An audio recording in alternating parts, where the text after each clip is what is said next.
Leviticus 1. The Lord called Moses and spoke to him from the tent of meeting, saying, Speak to the people of Israel and say to them, When any one of you brings an offering to the Lord, you shall bring your offering of livestock from the herd or from the flock. If his offering is a burnt offering from the herd, he shall offer a male without blemish. He shall bring it to the entrance of the tent of meeting, that he may be accepted before the Lord.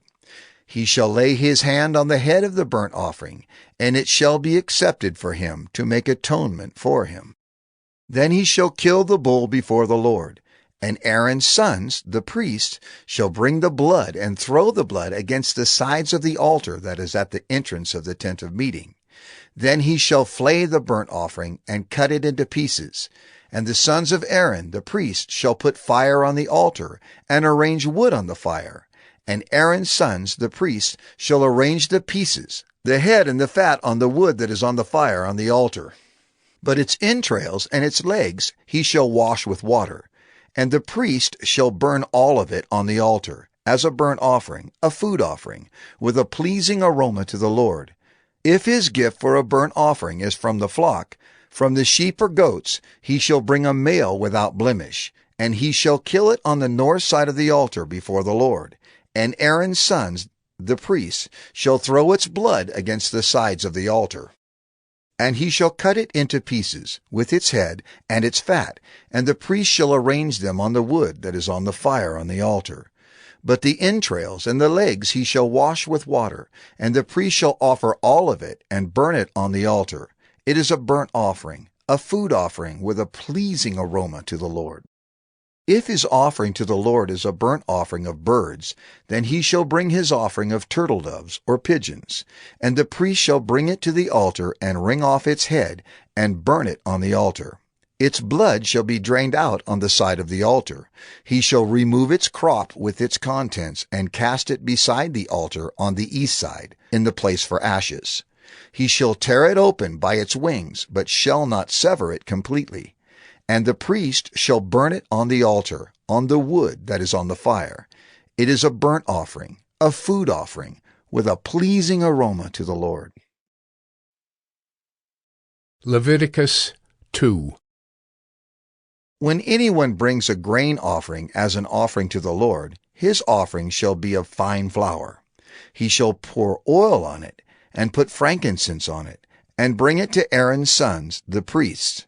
And he shall take from it a handful of the fine flour and oil, with all of its frankincense, and the priest shall burn this as its memorial portion on the altar, a food offering, with a pleasing aroma to the Lord. But the rest of the grain offering shall be for Aaron and his sons. It is a most holy part of the Lord's food offerings. When you bring a grain offering baked in the oven as an offering, it shall be unleavened loaves of fine flour mixed with oil, or unleavened wafers smeared with oil. And if your offering is a grain offering baked on a griddle, it shall be of fine flour, unleavened, mixed with oil. You shall break it in pieces and pour oil on it. It is a grain offering. And if your offering is a grain offering cooked in a pan, it shall be made of fine flour with oil.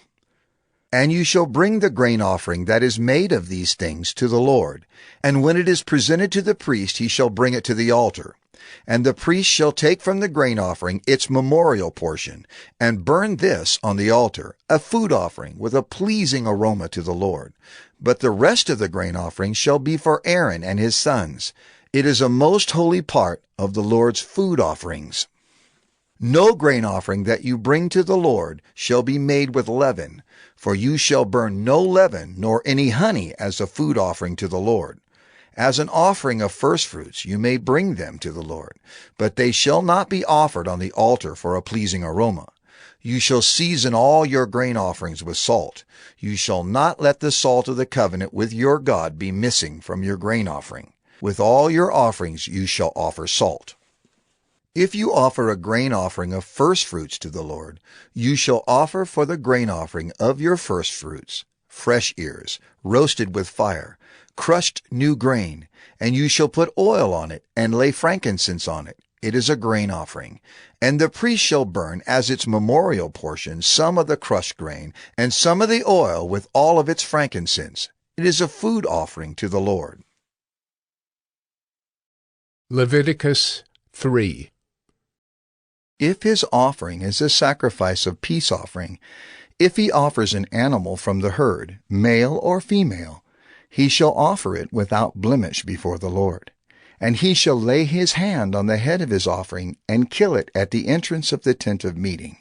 And Aaron's sons, the priests, shall throw the blood against the sides of the altar.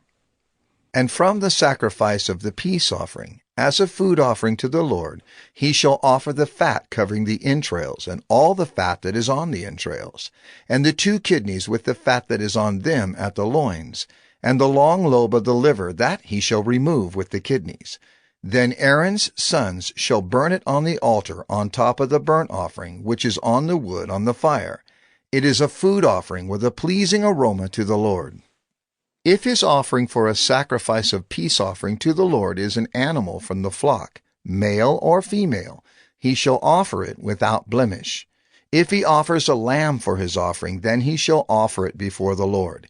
Lay his hand on the head of his offering, and kill it in front of the tent of meeting. And Aaron's sons shall throw its blood against the sides of the altar. Then from the sacrifice of the peace offering he shall offer as a food offering to the Lord its fat.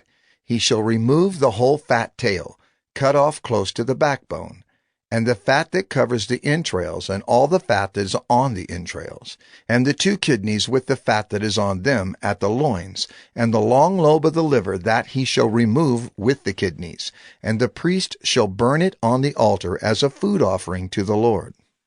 If his offering is a goat, then he shall offer it before the Lord, and lay his hand on its head and kill it in front of the tent of meeting. And the sons of Aaron shall throw its blood against the sides of the altar. Then he shall offer from it, as his offering for a food offering to the Lord, the fat covering the entrails, and all the fat that is on the entrails, and the 2 kidneys with the fat that is on them at the loins, and the long lobe of the liver, that he shall remove with the kidneys. And the priest shall burn them on the altar as a food offering with a pleasing aroma. All fat is the Lord's. It shall be a statute forever throughout your generations, in all your dwelling places, that you eat neither fat nor blood.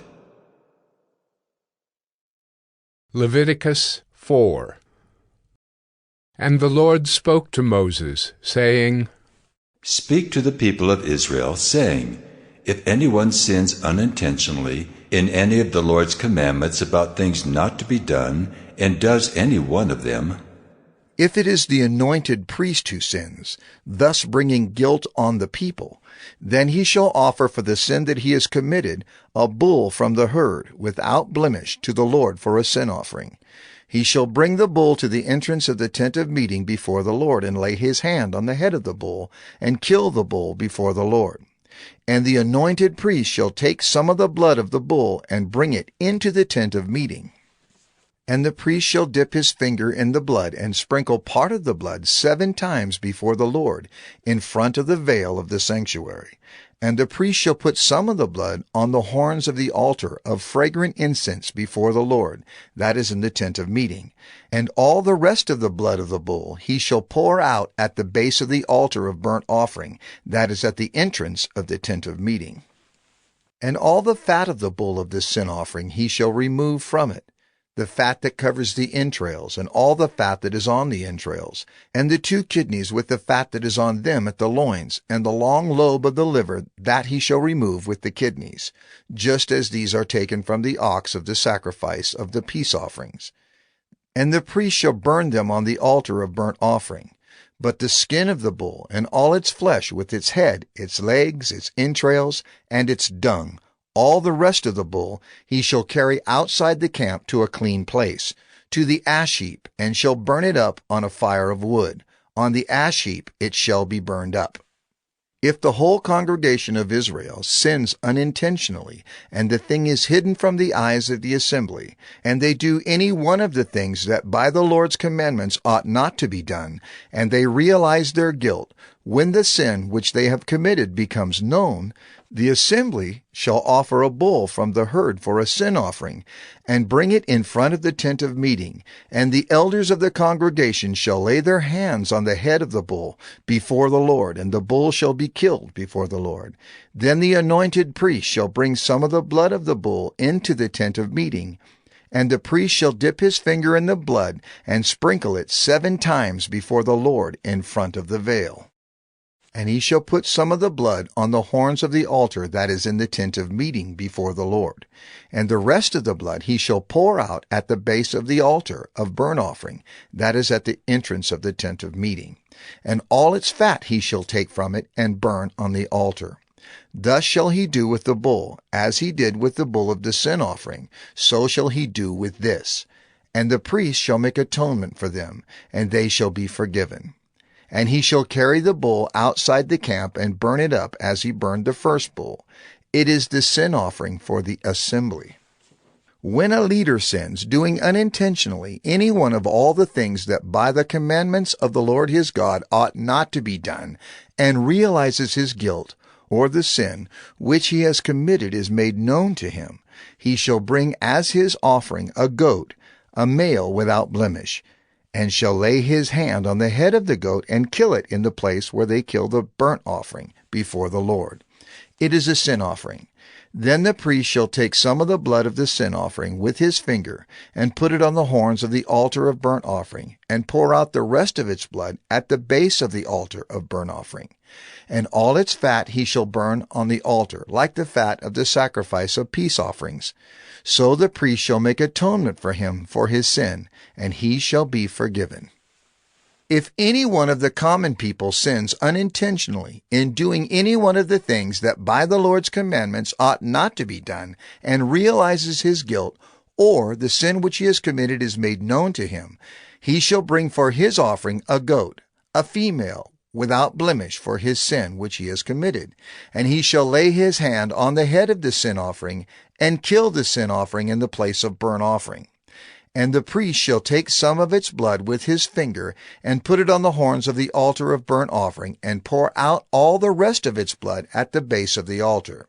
And all its fat he shall remove, as the fat is removed from the peace offerings. And the priest shall burn it on the altar for a pleasing aroma to the Lord. And the priest shall make atonement for him, and he shall be forgiven. If he brings a lamb as his offering for a sin offering, he shall bring a female without blemish, and lay his hand on the head of the sin offering, and kill it for a sin offering in the place where they kill the burnt offering. Then the priest shall take some of the blood of the sin offering with his finger, and put it on the horns of the altar of burnt offering, and pour out all the rest of its blood at the base of the altar. And all its fat he shall remove, as the fat of the lamb is removed from the sacrifice of peace offerings. And the priest shall burn it on the altar, on top of the Lord's food offerings. And the priest shall make atonement for him for the sin which he has committed, and he shall be forgiven. Leviticus 5. If anyone sins in that he hears a public adjuration to testify, and though he is a witness whether he has seen or come to know the matter, yet does not speak, he shall bear his iniquity. Or if anyone touches an unclean thing, whether a carcass of an unclean wild animal, or a carcass of unclean livestock, or a carcass of unclean swarming things, and it is hidden from him, and he has become unclean, and he realizes his guilt, or if he touches human uncleanness, of whatever sort the uncleanness may be with which one becomes unclean, and it is hidden from him, when he comes to know it and realizes his guilt, or if anyone utters with his lips a rash oath to do evil or to do good, any sort of rash oath that people swear, and it is hidden from him, when he comes to know it and he realizes his guilt in any of these, when he realizes his guilt in any of these and confesses the sin he has committed, he shall bring to the Lord as his compensation for the sin that he has committed a female from the flock, a lamb or a goat for a sin offering, and the priest shall make atonement for him for his sin. But if he cannot afford a lamb, then he shall bring to the Lord as his compensation for the sin that he has committed 2 turtle doves or 2 pigeons, one for a sin offering and the other for a burnt offering. He shall bring them to the priest, who shall offer first the one for the sin offering. He shall wring its head from its neck, but shall not sever it completely. And he shall sprinkle some of the blood of the sin offering on the side of the altar, while the rest of the blood shall be drained out at the base of the altar. It is a sin offering. Then he shall offer the second for a burnt offering according to the rule, and the priest shall make atonement for him for the sin that he has committed, and he shall be forgiven. But if he cannot afford 2 turtle doves or 2 pigeons, then he shall bring as his offering for the sin that he has committed 1/10 of an ephah of fine flour for a sin offering. He shall put no oil on it, and shall put no frankincense on it, for it is a sin offering. And he shall bring it to the priest, and the priest shall take a handful of it as its memorial portion, and burn this on the altar, on the Lord's food offerings. It is a sin offering. Thus the priest shall make atonement for him for the sin which he has committed in any one of these things, and he shall be forgiven. And the remainder shall be for the priest, as in the grain offering. The Lord spoke to Moses, saying, If anyone commits a breach of faith, and sins unintentionally in any of the holy things of the Lord, he shall bring to the Lord as his compensation a ram without blemish out of the flock, valued in silver shekels, according to the shekel of the sanctuary for a guilt offering. He shall also make restitution for what he has done amiss in the holy thing, and shall add 1/5 to it, and give it to the priest, and the priest shall make atonement for him with the ram of the guilt offering, and he shall be forgiven. If anyone sins, doing any of the things that by the Lord's commandments ought not to be done, though he did not know it, then realizes his guilt, he shall bear his iniquity. He shall bring to the priest a ram without blemish out of the flock, or its equivalent for a guilt offering. And the priest shall make atonement for him for the mistake that he made unintentionally, and he shall be forgiven. It is a guilt offering. He has indeed incurred guilt before the Lord. Leviticus 6. The Lord spoke to Moses, saying, If anyone sins and commits a breach of faith against the Lord by deceiving his neighbor, in a matter of deposit or security, or through robbery, or if he has oppressed his neighbor or has found something lost and lied about it, swearing falsely, in any of all the things that people do and sin thereby, if he has sinned and has realized his guilt and will restore what he took by robbery, or what he got by oppression, or the deposit that was committed to him, or the lost thing that he found, or anything about which he has sworn falsely, he shall restore it in full, and shall add 1/5 to it, and give it to him to whom it belongs, on the day he realizes his guilt. And he shall bring to the priest as his compensation to the Lord a ram without blemish out of the flock, or its equivalent for a guilt offering. And the priest shall make atonement for him before the Lord, and he shall be forgiven for any of the things that one may do and thereby become guilty. The Lord spoke to Moses, saying, Command Aaron and his sons, saying, This is the law of the burnt offering. The burnt offering shall be on the hearth on the altar all night until the morning. And the fire of the altar shall be kept burning on it, and the priest shall put on his linen garment, and put his linen undergarment on his body, and he shall take up the ashes to which the fire has reduced the burnt offering on the altar, and put them beside the altar. Then he shall take off his garments, and put on other garments, and carry the ashes outside the camp to a clean place. The fire on the altar shall be kept burning on it. It shall not go out. The priest shall burn wood on it every morning, and he shall arrange the burnt offering on it, and shall burn on it the fat of the peace offerings. Fire shall be kept burning on the altar continually. It shall not go out. And this is the law of the grain offering. The sons of Aaron shall offer it before the Lord in front of the altar. And one shall take from it a handful of the fine flour of the grain offering, and its oil, and all the frankincense that is on the grain offering, and burn this as its memorial portion on the altar, a pleasing aroma to the Lord. And the rest of it Aaron and his sons shall eat. It shall be eaten unleavened, in a holy place. In the court of the tent of meeting they shall eat it. It shall not be baked with leaven. I have given it as their portion of my food offerings. It is a thing most holy, like the sin offering and the guilt offering. Every male among the children of Aaron may eat of it, as decreed forever throughout your generations from the Lord's food offerings. Whatever touches them shall become holy. The Lord spoke to Moses, saying, This is the offering that Aaron and his sons shall offer to the Lord on the day when he is anointed. A tenth of an ephah of fine flour as a regular grain offering, half of it in the morning and half in the evening. It shall be made with oil on a griddle. You shall bring it well mixed in baked pieces like a grain offering, and offer it for a pleasing aroma to the Lord. The priest from among Aaron's sons, who is anointed to succeed him, shall offer it to the Lord as decreed forever. The whole of it shall be burned. Every grain offering of a priest shall be wholly burned. It shall not be eaten.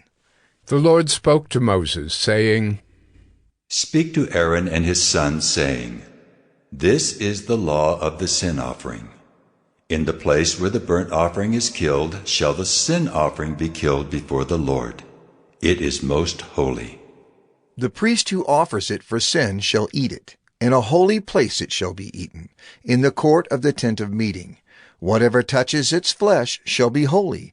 And when any of its blood is splashed on a garment, you shall wash that on which it was splashed in a holy place. And the earthenware vessel in which it is boiled shall be broken. But if it is boiled in a bronze vessel, that shall be scoured and rinsed in water. Every male among the priests may eat of it. It is most holy. But no sin offering shall be eaten from which any blood is brought into the tent of meeting to make atonement in the holy place. It shall be burned up with fire. Leviticus 7. This is the law of the guilt offering. It is most holy. In the place where they kill the burnt offering, they shall kill the guilt offering, and its blood shall be thrown against the sides of the altar, and all its fat shall be offered, the fat tail, the fat that covers the entrails, the 2 kidneys with the fat that is on them at the loins, and the long lobe of the liver that he shall remove with the kidneys. The priest shall burn them on the altar as a food offering to the Lord. It is a guilt offering. Every male among the priests may eat of it. It shall be eaten in a holy place. It is most holy. The guilt offering is just like the sin offering. There is one law for them. The priest who makes atonement with it shall have it. And the priest who offers any man's burnt offering shall have for himself the skin of the burnt offering that he has offered. And every grain offering baked in the oven, and all that is prepared on a pan or a griddle, shall belong to the priest who offers it. And every grain offering mixed with oil or dry shall be shared equally among all the sons of Aaron. And this is the law of the sacrifice of peace offerings, that one may offer to the Lord. If he offers it for a thanksgiving, then he shall offer with the thanksgiving sacrifice unleavened loaves mixed with oil, unleavened wafers smeared with oil, and loaves of fine flour well mixed with oil. With the sacrifice of his peace offerings for thanksgiving he shall bring his offering with loaves of leavened bread. And from it he shall offer 1 loaf from each offering, as a gift to the Lord. It shall belong to the priest who throws the blood of the peace offerings. And the flesh of the sacrifice of his peace offerings for thanksgiving shall be eaten on the day of his offering. He shall not leave any of it until the morning. But if the sacrifice of his offering is a vow offering or a free will offering, it shall be eaten on the day that he offers his sacrifice, and on the next day what remains of it shall be eaten. But what remains of the flesh of the sacrifice on the 3rd day shall be burned up with fire. If any of the flesh of the sacrifice of his peace offering is eaten on the 3rd day, he who offers it shall not be accepted, neither shall it be credited to him. It is tainted, and he who eats of it shall bear his iniquity. Flesh that touches any unclean thing shall not be eaten. It shall be burned up with fire. All who are clean may eat flesh, but the person who eats of the flesh of the sacrifice of the Lord's peace offerings, while an uncleanness is on him, that person shall be cut off from his people. And if anyone touches an unclean thing, whether human uncleanness or an unclean beast or any unclean detestable creature, and then eats some flesh from the sacrifice of the Lord's peace offerings, that person shall be cut off from his people. The Lord spoke to Moses, saying, Speak to the people of Israel, saying, You shall eat no fat of ox or sheep or goat. The fat of an animal that dies of itself, and the fat of one that is torn by beasts, may be put to any other use, but on no account shall you eat it. For every person who eats of the fat of an animal of which a food offering may be made to the Lord shall be cut off from his people. Moreover, you shall eat no blood whatever, whether of fowl or of animal, in any of your dwelling places. Whoever eats any blood, that person shall be cut off from his people.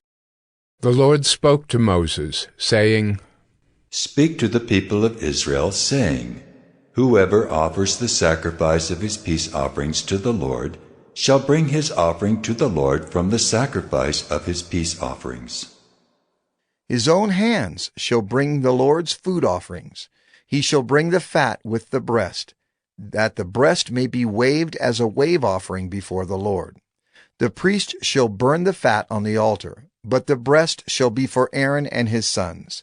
And the right thigh you shall give to the priest as a contribution from the sacrifice of your peace offerings. Whoever among the sons of Aaron offers the blood of the peace offerings and the fat shall have the right thigh for a portion. For the breast that is waved and the thigh that is contributed I have taken from the people of Israel, out of the sacrifices of their peace offerings, and have given them to Aaron the priest and to his sons, as a perpetual due from the people of Israel. This is the portion of Aaron and of his sons from the Lord's food offerings, from the day they were presented to serve as priests of the Lord. The Lord commanded this to be given them by the people of Israel. From the day that he anointed them, it is a perpetual due throughout their generations. This is the law of the burnt offering, of the grain offering, of the sin offering, of the guilt offering, of the ordination offering, and of the peace offering, which the Lord commanded Moses on Mount Sinai on the day that he commanded the people of Israel to bring their offerings to the Lord in the wilderness of Sinai. Leviticus 8. The Lord spoke to Moses, saying, Take Aaron and his sons with him, and the garments and the anointing oil, and the bull of the sin offering, and the 2 rams and the basket of unleavened bread, and assemble all the congregation at the entrance of the tent of meeting. And Moses did as the Lord commanded him, and the congregation was assembled at the entrance of the tent of meeting. And Moses said to the congregation, This is the thing that the Lord has commanded to be done. And Moses brought Aaron and his sons, and washed them with water. And he put the coat on him, and tied the sash around his waist, and clothed him with the robe, and put the ephod on him, and tied the skillfully woven band of the ephod around him, binding it to him with the band. And he placed the breastpiece on him, and in the breastpiece he put the Urim and the Thummim.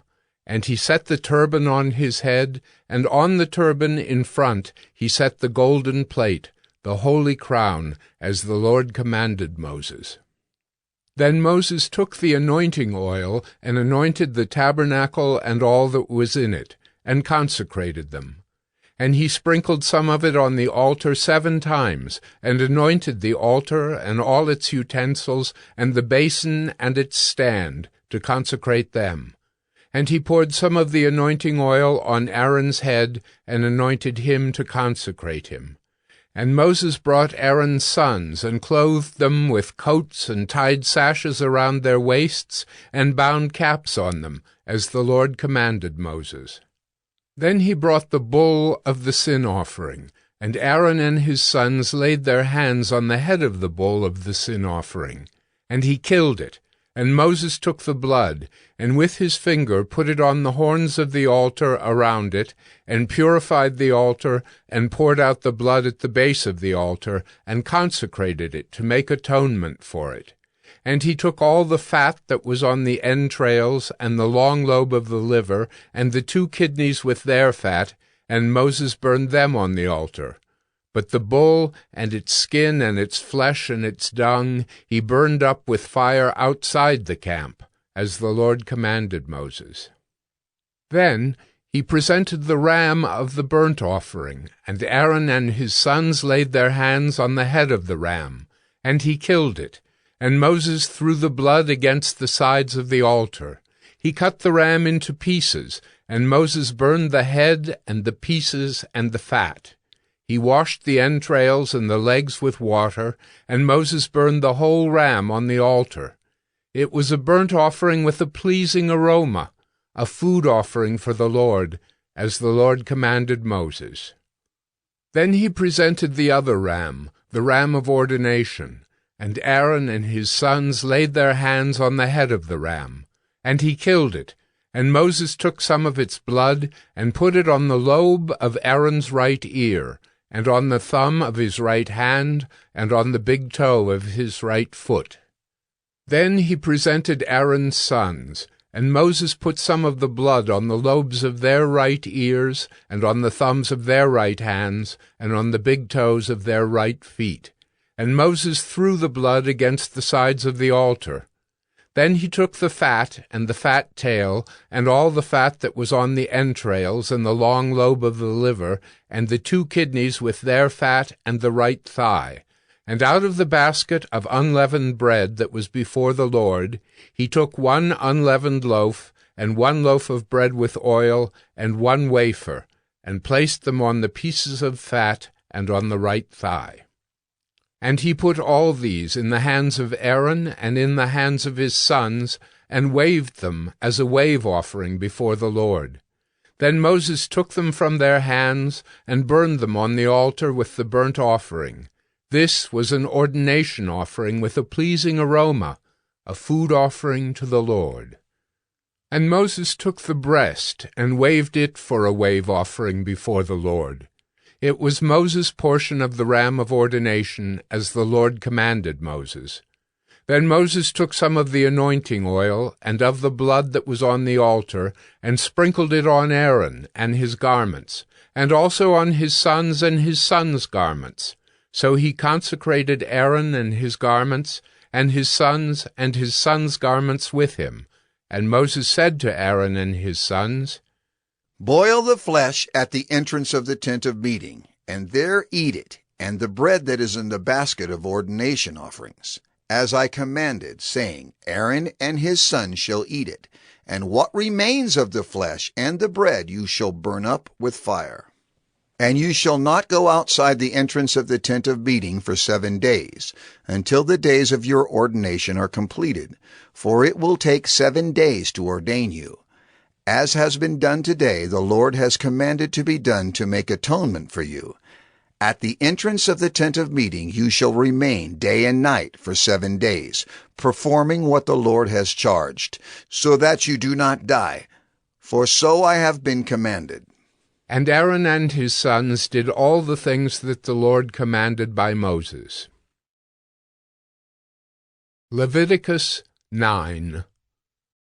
On the 8th day Moses called Aaron and his sons and the elders of Israel, and he said to Aaron, Take for yourself a bull calf for a sin offering, and a ram for a burnt offering, both without blemish, and offer them before the Lord, and say to the people of Israel, Take a male goat for a sin offering, and a calf and a lamb, both a year old without blemish, for a burnt offering, and an ox and a ram for peace offerings, to sacrifice before the Lord, and a grain offering mixed with oil. For today the Lord will appear to you. And they brought what Moses commanded in front of the tent of meeting, and all the congregation drew near and stood before the Lord.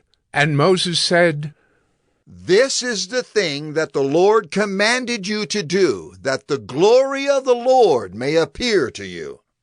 Then Moses said to Aaron, Draw near to the altar and offer your sin offering and your burnt offering, and make atonement for yourself and for the people, and bring the offering of the people and make atonement for them, as the Lord has commanded. So Aaron drew near to the altar and killed the calf of the sin offering, which was for himself. And the sons of Aaron presented the blood to him, and he dipped his finger in the blood, and put it on the horns of the altar, and poured out the blood at the base of the altar. But the fat and the kidneys and the long lobe of the liver from the sin offering he burned on the altar, as the Lord commanded Moses.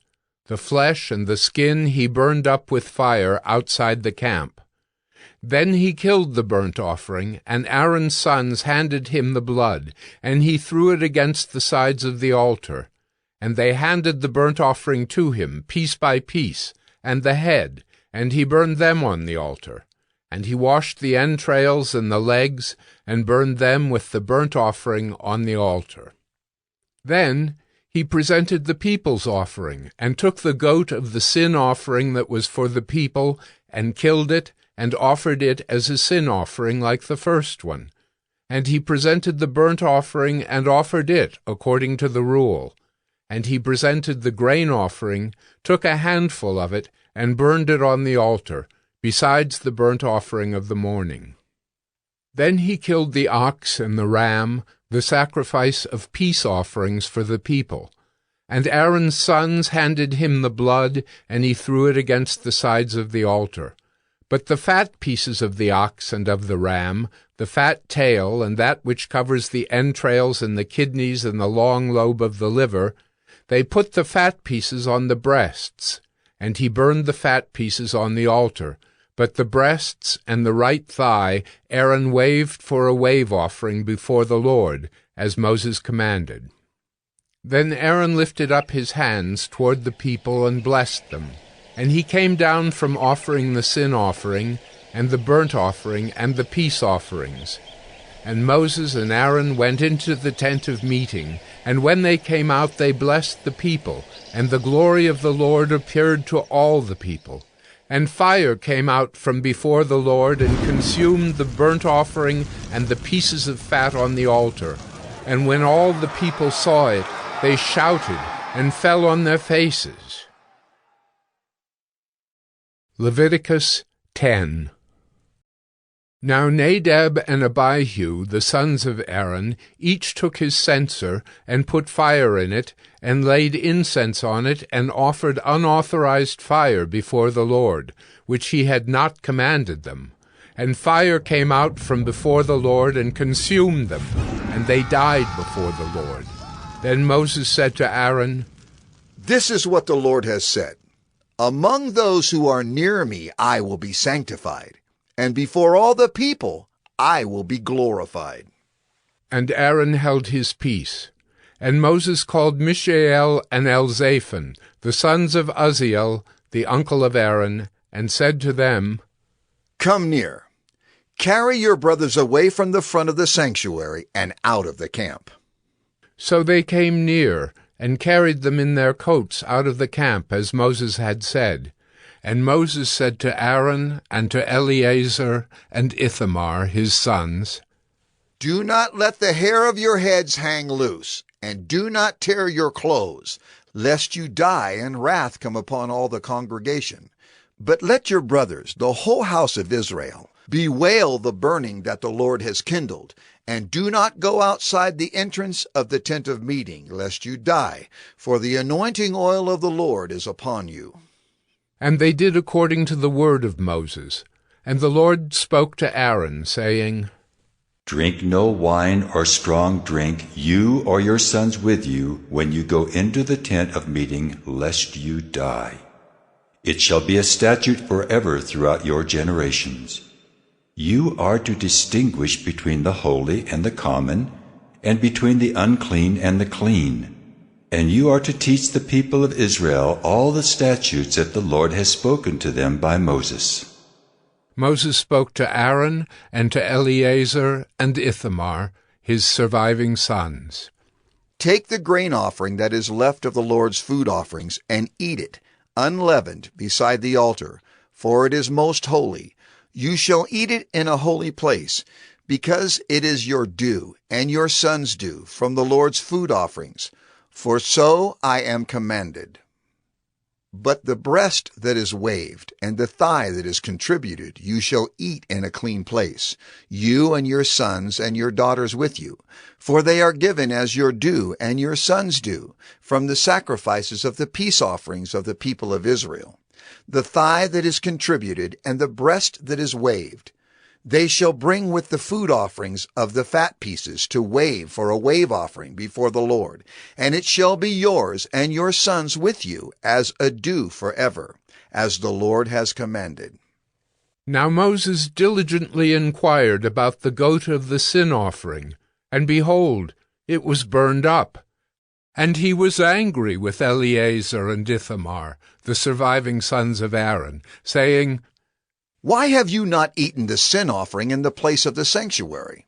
Since it is a thing most holy, and has been given to you that you may bear the iniquity of the congregation, to make atonement for them before the Lord. Behold, its blood was not brought into the inner part of the sanctuary. You certainly ought to have eaten it in the sanctuary, as I commanded. And Aaron said to Moses, Behold, today they have offered their sin offering and their burnt offering before the Lord. And yet such things as these have happened to me. If I had eaten the sin offering today, would the Lord have approved? And when Moses heard that, he approved. Leviticus 11. And the Lord spoke to Moses and Aaron, saying to them, Speak to the people of Israel, saying, These are the living things that you may eat among all the animals that are on the earth. Whatever parts the hoof, and is cloven-footed, and chews the cud, among the animals you may eat. Nevertheless, among those that chew the cud or part the hoof, you shall not eat these. The camel, because it chews the cud but does not part the hoof, is unclean to you. And the rock badger, because it chews the cud but does not part the hoof, is unclean to you. And the hare, because it chews the cud but does not part the hoof, is unclean to you. And the pig, because it parts the hoof and is cloven-footed but does not chew the cud, is unclean to you. You shall not eat any of their flesh, and you shall not touch their carcasses. They are unclean to you. These you may eat, of all that are in the waters, everything in the waters that has fins and scales, whether in the seas or in the rivers, you may eat. But anything in the seas or the rivers that has not fins and scales, of the swarming creatures in the waters and of the living creatures that are in the waters, is detestable to you. You shall regard them as detestable. You shall not eat any of their flesh, and you shall detest their carcasses. Everything in the waters that has not fins and scales is detestable to you. And these you shall detest among the birds. They shall not be eaten. They are detestable. The eagle, the bearded vulture, the black vulture, the kite, the falcon of any kind, every raven of any kind, the ostrich, the nighthawk, the seagull, the hawk of any kind, the little owl, the cormorant, the short-eared owl, the barn owl, the tawny owl, the carrion vulture, the stork, the heron of any kind, the hoopoe, and the bat.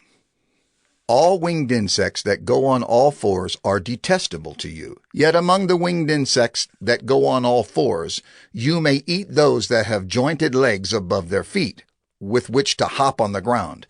Of them you may eat the locust of any kind, the bald locust of any kind, the cricket of any kind, and the grasshopper of any kind. But all other winged insects that have 4 feet are detestable to you. And by these you shall become unclean. Whoever touches their carcass shall be unclean until the evening. And whoever carries any part of their carcass shall wash his clothes and be unclean until the evening. Every animal that parts the hoof but is not cloven-footed or does not chew the cud is unclean to you. Everyone who touches them shall be unclean. And all that walk on their paws among the animals that go on all fours are unclean to you. Whoever touches their carcass shall be unclean until the evening. And he who carries their carcass shall wash his clothes and be unclean until the evening. They are unclean to you. And these are unclean to you among the swarming things that swarm on the ground, the mole rat, the mouse, the great lizard of any kind, the gecko, the monitor lizard, the sand lizard, and the chameleon. These are unclean to you among all that swarm. Whoever touches them when they are dead shall be unclean until the evening. And anything on which any of them falls when they are dead shall be unclean, whether it is an article of wood, or a garment, or a skin, or a sack. Any article that is used for any purpose, it must be put into water, and it shall be unclean until the evening. Then it shall be clean. And if any of them falls into any earthenware vessel, all that is in it shall be unclean, and you shall break it. Any food in it that could be eaten, on which water comes, shall be unclean, and all drink that could be drunk from every such vessel shall be unclean. And everything on which any part of their carcass falls shall be unclean. Whether oven or stove, it shall be broken in pieces. They are unclean and shall remain unclean for you. Nevertheless, a spring or a cistern holding water shall be clean, but whoever touches a carcass in them shall be unclean. And if any part of their carcass falls upon any seed grain that is to be sown, it is clean. But if water is put on the seed, and any part of their carcass falls on it, it is unclean to you. And if any animal which you may eat dies, whoever touches its carcass shall be unclean until the evening, and whoever eats of its carcass shall wash his clothes and be unclean until the evening, and whoever carries the carcass shall wash his clothes and be unclean until the evening. Every swarming thing that swarms on the ground is detestable. It shall not be eaten. Whatever goes on its belly, and whatever goes on all fours, or whatever has many feet, any swarming thing that swarms on the ground you shall not eat, for they are detestable. You shall not make yourselves detestable with any swarming thing that swarms, and you shall not defile yourselves with them, and become unclean through them. For I am the Lord your God. Consecrate yourselves, therefore, and be holy, for I am holy. You shall not defile yourselves with any swarming thing that crawls on the ground. For I am the Lord who brought you up out of the land of Egypt to be your God. You shall therefore be holy, for I am holy. This is the law about beast and bird, and every living creature that moves through the waters, and every creature that swarms on the ground, to make a distinction between the unclean and the clean, and between the living creature that may be eaten and the living creature that may not be eaten. Leviticus 12. The Lord spoke to Moses, saying, Speak to the people of Israel, saying, If a woman conceives and bears a male child, then she shall be unclean 7 days, as at the time of her menstruation. She shall be unclean. And on the 8th day the flesh of his foreskin shall be circumcised. Then she shall continue for 33 days in the blood of her purifying. She shall not touch anything holy, nor come into the sanctuary, until the days of her purifying are completed. But if she bears a female child, then she shall be unclean 2 weeks, as in her menstruation, and she shall continue in the blood of her purifying for 66 days. And when the days of her purifying are completed, whether for a son or for a daughter, she shall bring to the priest at the entrance of the tent of meeting a lamb 1 year old for a burnt offering, and a pigeon or a turtle dove for a sin offering. And he shall offer it before the Lord, and make atonement for her. Then she shall be clean from the flow of her blood. This is the law for her who bears a child, either male or female. And if she cannot afford a lamb, then she shall take 2 turtle doves or 2 pigeons, one for a burnt offering and the other for a sin offering. And the priest shall make atonement for her, and she shall be clean. Leviticus 13. The Lord spoke to Moses and Aaron, saying, When a person has on the skin of his body a swelling or an eruption or a spot, and it turns into a case of leprous disease on the skin of his body, then he shall be brought to Aaron the priest or to one of his sons, the priests. And the priest shall examine the diseased area on the skin of his body, and if the hair in the diseased area has turned white, and the disease appears to be deeper than the skin of his body, it is a case of leprous disease. When the priest has examined him, he shall pronounce him unclean. But if the spot is white in the skin of his body, and appears no deeper than the skin, and the hair in it has not turned white, the priest shall shut up the diseased person for 7 days. And the priest shall examine him on the 7th day. And if in his eyes the disease is checked, and the disease has not spread in the skin, then the priest shall shut him up for another 7 days. And the priest shall examine him again on the 7th day. And if the diseased area has faded, and the disease has not spread in the skin, then the priest shall pronounce him clean. It is only an eruption, and he shall wash his clothes and be clean. But if the eruption spreads in the skin, after he has shown himself to the priest for his cleansing, he shall appear again before the priest, and the priest shall look, and if the eruption has spread in the skin, then the priest shall pronounce him unclean. It is a leprous disease. When a man is afflicted with a leprous disease, he shall be brought to the priest, and the priest shall look. And if there is a white swelling in the skin that has turned the hair white, and there is raw flesh in the swelling, it is a chronic leprous disease in the skin of his body, and the priest shall pronounce him unclean.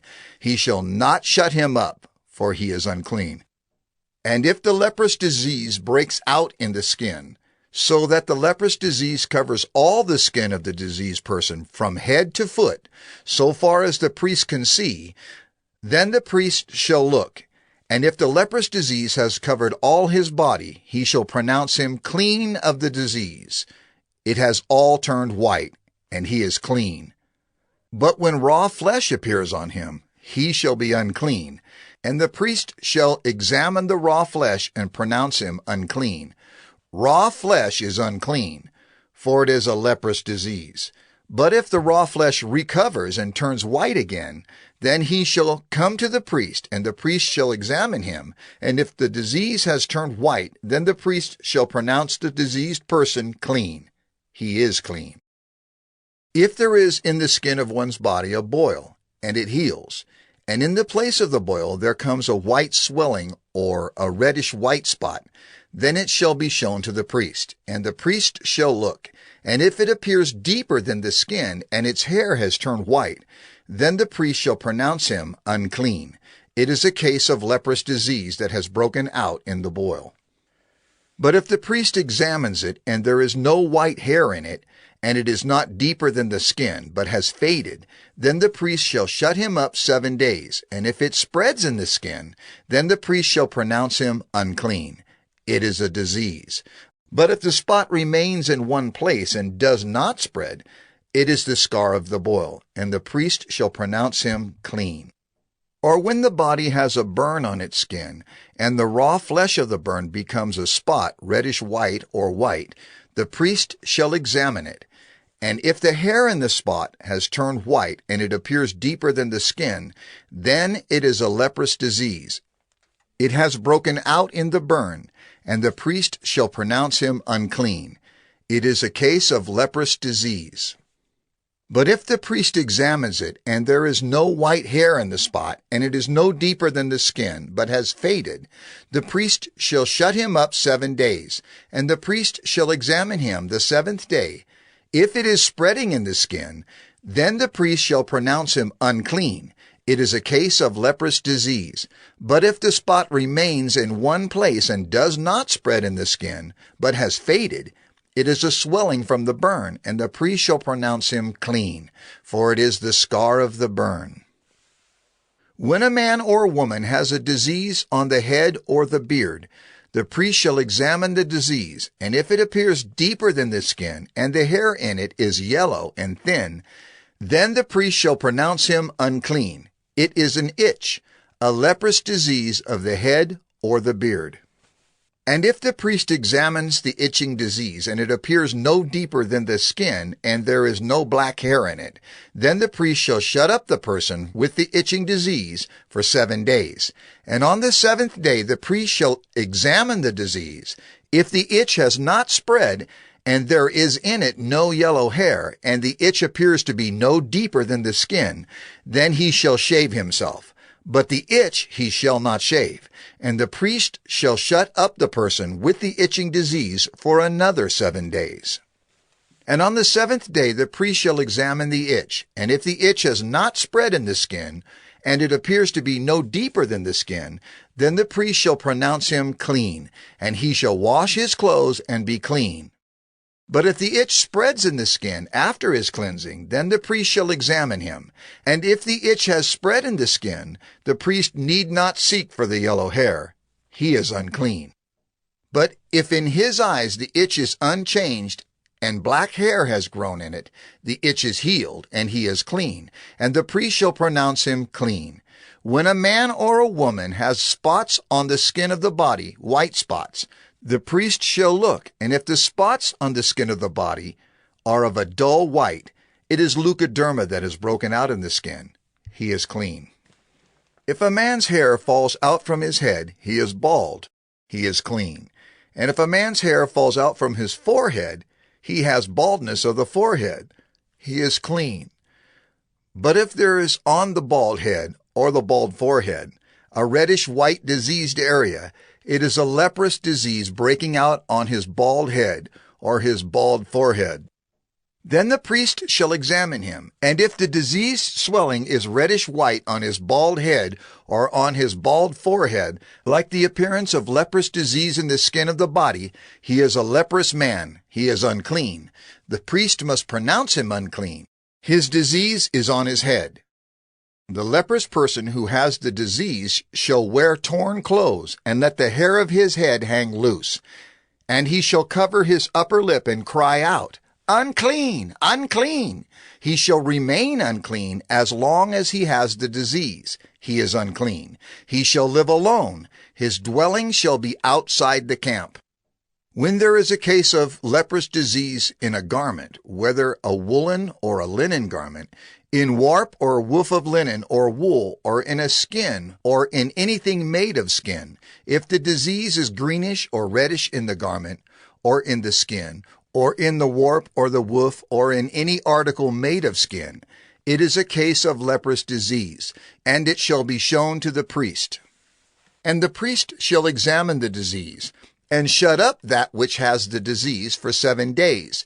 Then he shall examine the disease on the 7th day. If the disease has spread in the garment, in the warp or the woof, or in the skin, whatever be the use of the skin, the disease is a persistent leprous disease. It is unclean.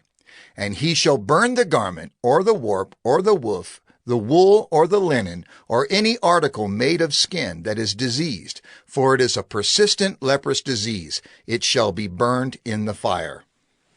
And if the priest examines, and if the disease has not spread in the garment, in the warp or the woof, or in any article made of skin, then the priest shall command that they wash the thing in which is the disease, and he shall shut it up for another 7 days. And the priest shall examine the diseased thing after it has been washed, and if the appearance of the diseased area has not changed, though the disease has not spread, it is unclean. You shall burn it in the fire, whether the rot is on the back or on the front. But if the priest examines, and if the diseased area has faded after it has been washed, he shall tear it out of the garment, or the skin, or the warp, or the woof. Then, if it appears again in the garment, in the warp or the woof, or in any article made of skin, it is spreading. You shall burn with fire whatever has the disease. But the garment, or the warp, or the woof, or any article made of skin from which the disease departs, when you have washed it, shall then be washed a 2nd time and be clean. This is the law for a case of leprous disease in a garment of wool or linen, either in the warp or the woof, or in any article made of skin, to determine whether it is clean or unclean. Leviticus 14. The Lord spoke to Moses, saying, This shall be the law of the leprous person for the day of his cleansing. He shall be brought to the priest, and the priest shall go out of the camp, and the priest shall look. Then, if the case of leprous disease is healed in the leprous person, the priest shall command them to take for him who is to be cleansed 2 live clean birds, and cedar wood, and scarlet yarn, and hyssop. And the priest shall command them to kill one of the birds in an earthenware vessel over fresh water. He shall take the live bird with the cedar wood and the scarlet yarn and the hyssop, and dip them and the live bird in the blood of the bird that was killed over the fresh water. And he shall sprinkle it 7 times on him who is to be cleansed of the leprous disease. Then he shall pronounce him clean, and shall let the living bird go into the open field. And he who is to be cleansed shall wash his clothes, and shave off all his hair, and bathe himself in water, and he shall be clean. And after that he may come into the camp, but live outside his tent 7 days. And on the 7th day he shall shave off all his hair from his head, his beard, and his eyebrows. He shall shave off all his hair, and then he shall wash his clothes, and bathe his body in water, and he shall be clean. And on the 8th day he shall take 2 male lambs without blemish, and 1 ewe lamb a year old without blemish, and a grain offering of 3/10 of an ephah of fine flour mixed with oil, and 1 log of oil. And the priest who cleanses him shall set the man who is to be cleansed and these things before the Lord, at the entrance of the tent of meeting. And the priest shall take 1 of the male lambs and offer it for a guilt offering, along with the log of oil, and wave them for a wave offering before the Lord. And he shall kill the lamb in the place where they kill the sin offering and the burnt offering, in the place of the sanctuary. For the guilt offering, like the sin offering, belongs to the priest. It is most holy. The priest shall take some of the blood of the guilt offering, and the priest shall put it on the lobe of the right ear of him who is to be cleansed, and on the thumb of his right hand, and on the big toe of his right foot. Then the priest shall take some of the log of oil, and pour it into the palm of his own left hand, and dip his right finger in the oil that is in his left hand, and sprinkle some oil with his finger 7 times before the Lord. And some of the oil that remains in his hand the priest shall put on the lobe of the right ear of him who is to be cleansed, and on the thumb of his right hand, and on the big toe of his right foot, on top of the blood of the guilt offering. And the rest of the oil that is in the priest's hand he shall put on the head of him who is to be cleansed. Then the priest shall make atonement for him before the Lord. The priest shall offer the sin offering to make atonement for him who is to be cleansed from his uncleanness, and afterward he shall kill the burnt offering, and the priest shall offer the burnt offering and the grain offering on the altar. Thus the priest shall make atonement for him, and he shall be clean. But if he is poor and cannot afford so much, then he shall take 1 male lamb for a guilt offering to be waved, to make atonement for him, and 1/10 of an ephah of fine flour mixed with oil for a grain offering, and a log of oil. Also 2 turtle doves or 2 pigeons, whichever he can afford. The one shall be a sin offering, and the other a burnt offering. And on the 8th day he shall bring them for his cleansing to the priest, to the entrance of the tent of meeting, before the Lord. And the priest shall take the lamb of the guilt offering and the log of oil, and the priest shall wave them for a wave offering before the Lord. And he shall kill the lamb of the guilt offering, and the priest shall take some of the blood of the guilt offering, and put it on the lobe of the right ear of him who is to be cleansed, and on the thumb of his right hand, and on the big toe of his right foot. And the priest shall pour some of the oil into the palm of his own left hand, and shall sprinkle with his right finger some of the oil that is in his left hand 7 times before the Lord. And the priest shall put some of the oil that is in his hand on the lobe of the right ear of him who is to be cleansed, and on the thumb of his right hand, and on the big toe of his right foot, in the place where the blood of the guilt offering was put. And the rest of the oil that is in the priest's hand he shall put on the head of him who is to be cleansed, to make atonement for him before the Lord. And he shall offer of the turtle doves or pigeons, whichever he can afford, one for a sin offering and the other for a burnt offering, along with a grain offering. And the priest shall make atonement before the Lord for him who is being cleansed. This is the law for him in whom is a case of leprous disease, who cannot afford the offerings for his cleansing. The Lord spoke to Moses and Aaron, saying, When you come into the land of Canaan, which I give you for a possession, and I put a case of leprous disease in a house in the land of your possession, then he who owns the house shall come and tell the priest. There seems to me to be some case of disease in my house. Then the priest shall command that they empty the house before the priest goes to examine the disease, lest all that is in the house be declared unclean. And afterward the priest shall go in to see the house, and he shall examine the disease. And if the disease is in the walls of the house with greenish or reddish spots, and if it appears to be deeper than the surface, then the priest shall go out of the house to the door of the house, and shut up the house 7 days. And the priest shall come again on the 7th day, and look. If the disease has spread in the walls of the house, then the priest shall command that they take out the stones in which is the disease, and throw them into an unclean place outside the city. And he shall have the inside of the house scraped all around, and the plaster that they scrape off they shall pour out in an unclean place outside the city. Then they shall take other stones and put them in the place of those stones, and he shall take other plaster and plaster the house. If the disease breaks out again in the house, after he has taken out the stones and scraped the house and plastered it, then the priest shall go and look, and if the disease has spread in the house, it is a persistent leprous disease in the house, it is unclean.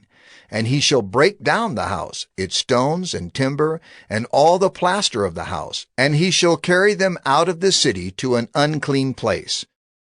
Moreover, whoever enters the house while it is shut up shall be unclean until the evening. And whoever sleeps in the house shall wash his clothes, and whoever eats in the house shall wash his clothes.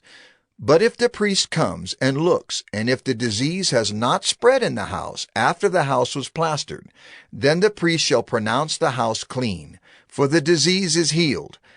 And for the cleansing of the house he shall take 2 small birds with cedar wood and scarlet yarn and hyssop, and shall kill one of the birds in an earthenware vessel over fresh water, and shall take the cedar wood and the hyssop and the scarlet yarn, along with the live bird, and dip them in the blood of the bird that was killed, and in the fresh water, and sprinkle the house 7 times.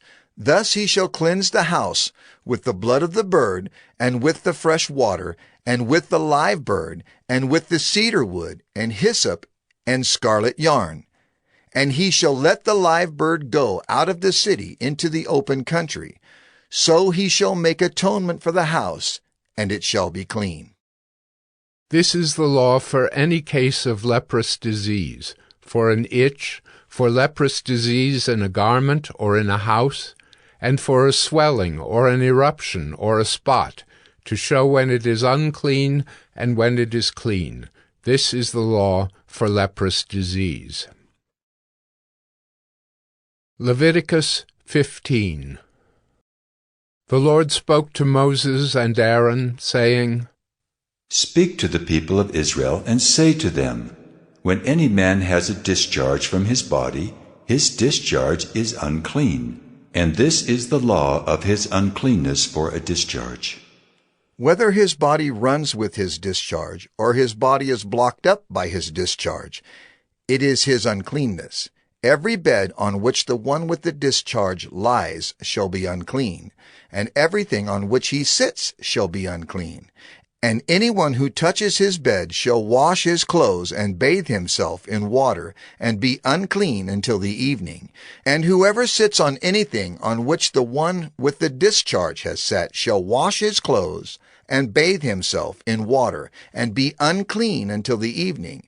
And whoever touches the body of the one with the discharge shall wash his clothes, and bathe himself in water, and be unclean until the evening.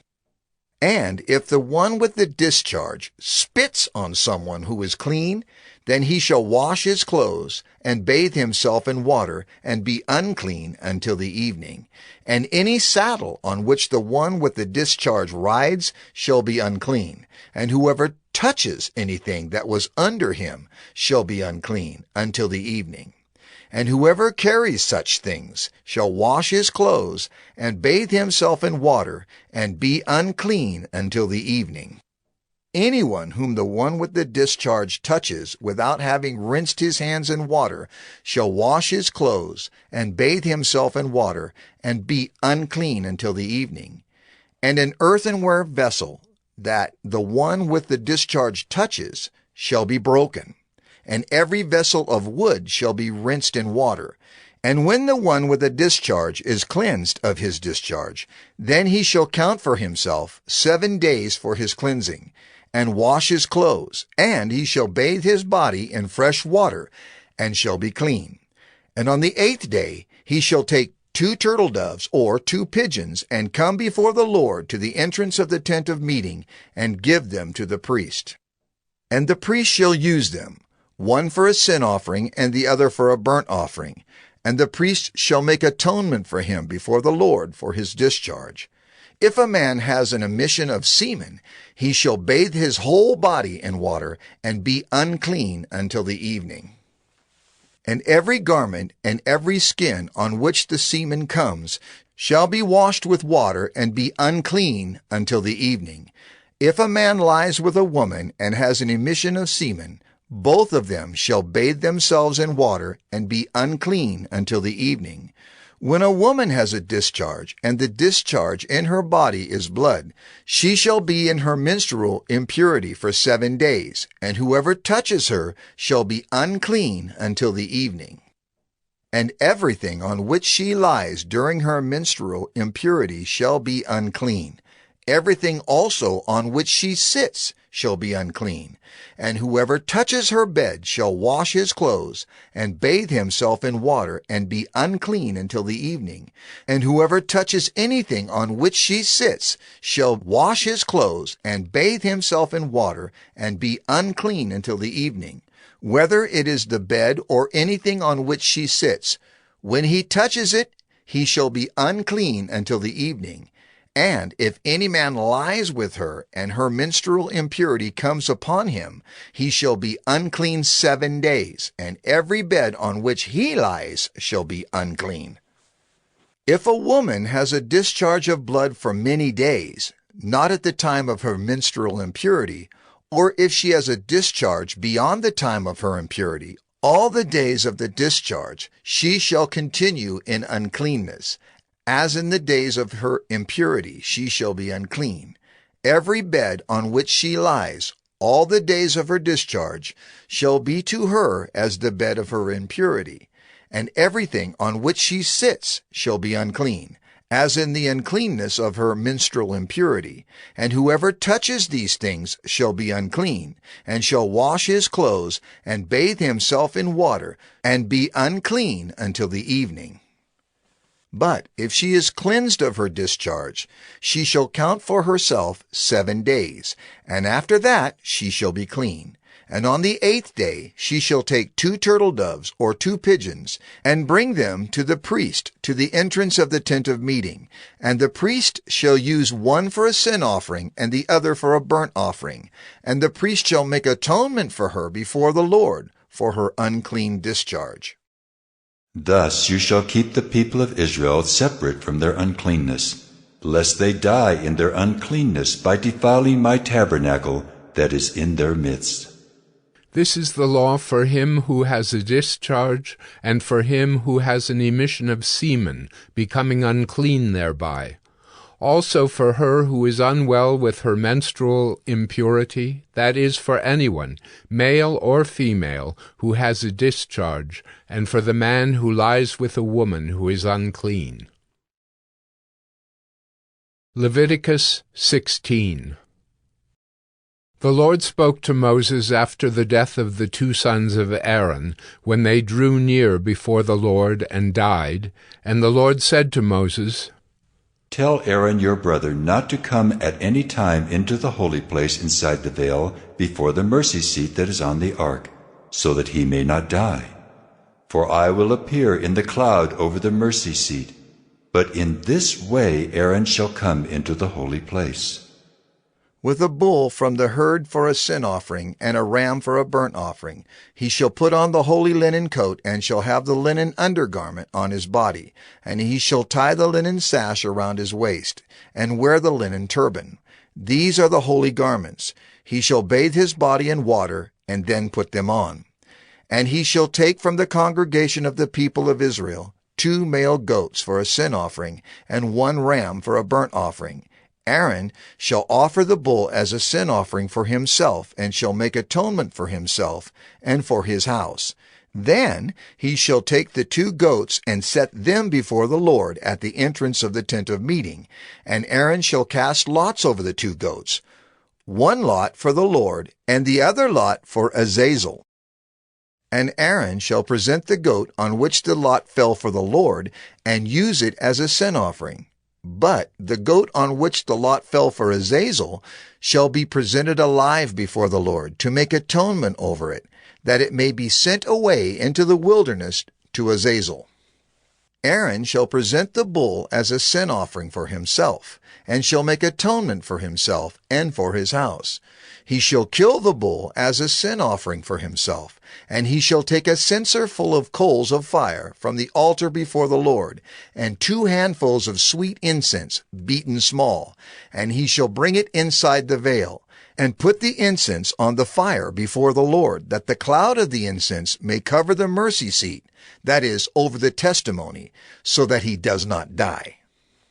And he shall take some of the blood of the bull and sprinkle it with his finger on the front of the mercy seat, on the east side. And in front of the mercy seat he shall sprinkle some of the blood with his finger 7 times. Then he shall kill the goat of the sin offering, that is for the people, and bring its blood inside the veil, and do with its blood as he did with the blood of the bull, sprinkling it over the mercy seat and in front of the mercy seat. Thus he shall make atonement for the holy place, because of the uncleannesses of the people of Israel, and because of their transgressions, all their sins, and so he shall do for the tent of meeting, which dwells with them in the midst of their uncleannesses. No one may be in the tent of meeting from the time he enters to make atonement in the holy place until he comes out and has made atonement for himself and for his house and for all the assembly of Israel. Then he shall go out to the altar that is before the Lord and make atonement for it, and shall take some of the blood of the bull and some of the blood of the goat, and put it on the horns of the altar all around. And he shall sprinkle some of the blood on it with his finger 7 times, and cleanse it and consecrate it from the uncleannesses of the people of Israel. And when he has made an end of atoning for the holy place and the tent of meeting and the altar, he shall present the live goat. And Aaron shall lay both his hands on the head of the live goat, and confess over it all the iniquities of the people of Israel, and all their transgressions, all their sins. And he shall put them on the head of the goat, and send it away into the wilderness by the hand of a man who is in readiness. The goat shall bear all their iniquities on itself to a remote area, and he shall let the goat go free in the wilderness. Then Aaron shall come into the tent of meeting, and shall take off the linen garments that he put on when he went into the holy place, and shall leave them there. And he shall bathe his body in water in a holy place, and put on his garments, and come out and offer his burnt offering, and the burnt offering of the people, and make atonement for himself and for the people. And the fat of the sin offering he shall burn on the altar. And he who lets the goat go to Azazel shall wash his clothes and bathe his body in water, and afterward he may come into the camp. And the bull for the sin offering and the goat for the sin offering, whose blood was brought in to make atonement in the holy place, shall be carried outside the camp. Their skin and their flesh and their dung shall be burned up with fire, and he who burns them shall wash his clothes and bathe his body in water, and afterward he may come into the camp. And it shall be a statute to you forever, that in the 7th month, on the 10th day of the month, you shall afflict yourselves, and shall do no work, either the native or the stranger, who sojourns among you. For on this day shall atonement be made for you, to cleanse you. You shall be clean before the Lord from all your sins. It is a Sabbath of solemn rest to you, and you shall afflict yourselves. It is a statute forever. And the priest, who is anointed and consecrated as priest in his father's place, shall make atonement, wearing the holy linen garments. He shall make atonement for the holy sanctuary, and he shall make atonement for the tent of meeting, and for the altar, and he shall make atonement for the priests, and for all the people of the assembly. And this shall be a statute forever for you, that atonement may be made for the people of Israel, once in the year, because of all their sins. And Moses did as the Lord commanded him. Leviticus 17. And the Lord spoke to Moses, saying, Speak to Aaron and his sons and to all the people of Israel, and say to them, This is the thing that the Lord has commanded. If any one of the house of Israel kills an ox or a lamb or a goat in the camp, or kills it outside the camp, and does not bring it to the entrance of the tent of meeting to offer it as a gift to the Lord in front of the tabernacle of the Lord, blood guilt shall be imputed to that man. He has shed blood, and that man shall be cut off from among his people. This is to the end that the people of Israel may bring their sacrifices that they sacrifice in the open field, that they may bring them to the Lord, to the priest at the entrance of the tent of meeting, and sacrifice them as sacrifices of peace offerings to the Lord. And the priest shall throw the blood on the altar of the Lord at the entrance of the tent of meeting, and burn the fat for a pleasing aroma to the Lord. So they shall no more sacrifice their sacrifices to goat demons, after whom they whore. This shall be a statute forever for them throughout their generations.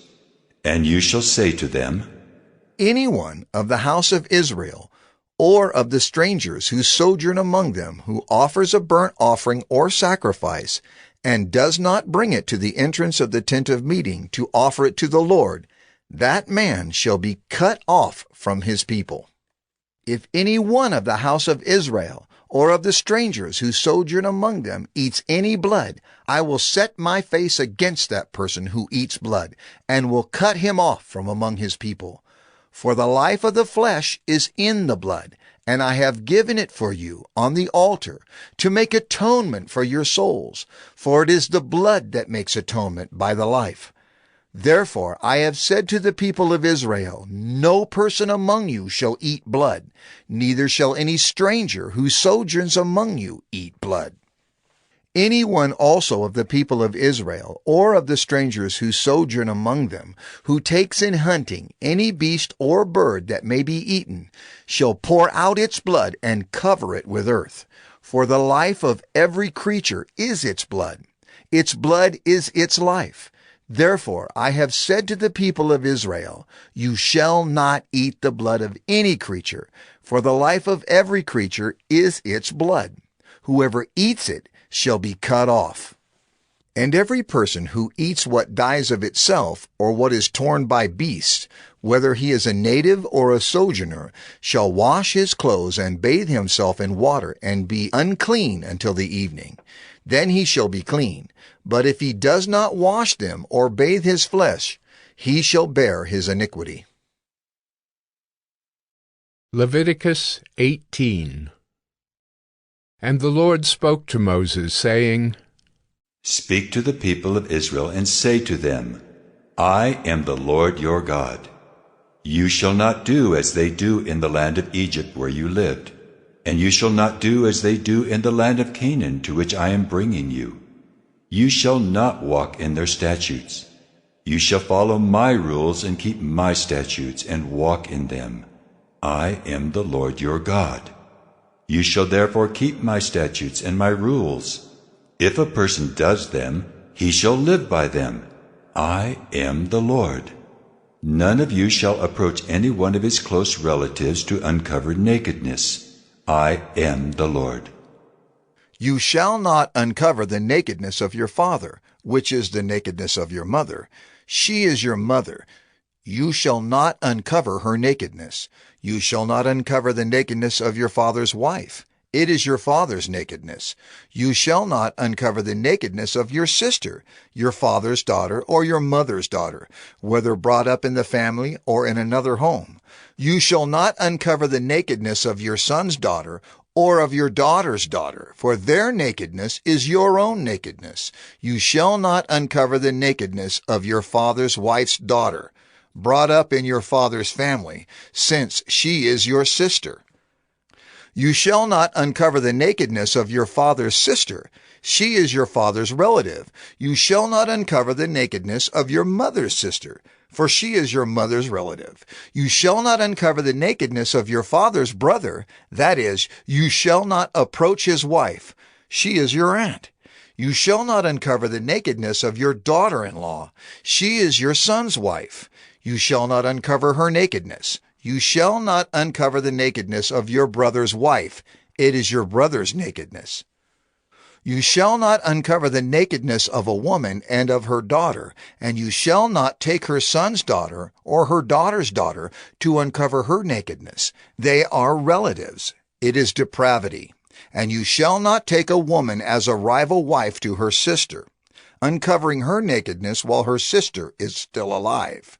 You shall not approach a woman to uncover her nakedness while she's in her menstrual uncleanness. And you shall not lie sexually with your neighbor's wife, and so make yourself unclean with her. You shall not give any of your children to offer them to Molech, and so profane the name of your God. I am the Lord. You shall not lie with a male as with a woman. It is an abomination. And you shall not lie with any animal, and so make yourself unclean with it. Neither shall any woman give herself to an animal to lie with it. It is perversion. Do not make yourselves unclean by any of these things, for by all these the nations I am driving out before you have become unclean, and the land became unclean, so that I punished its iniquity, and the land vomited out its inhabitants. But you shall keep my statutes and my rules, and do none of these abominations, either the native or the stranger who sojourns among you. For the people of the land who were before you did all of these abominations, so that the land became unclean. Lest the land vomit you out when you make it unclean, as it vomited out the nation that was before you. For everyone who does any of these abominations, the persons who do them shall be cut off from among their people.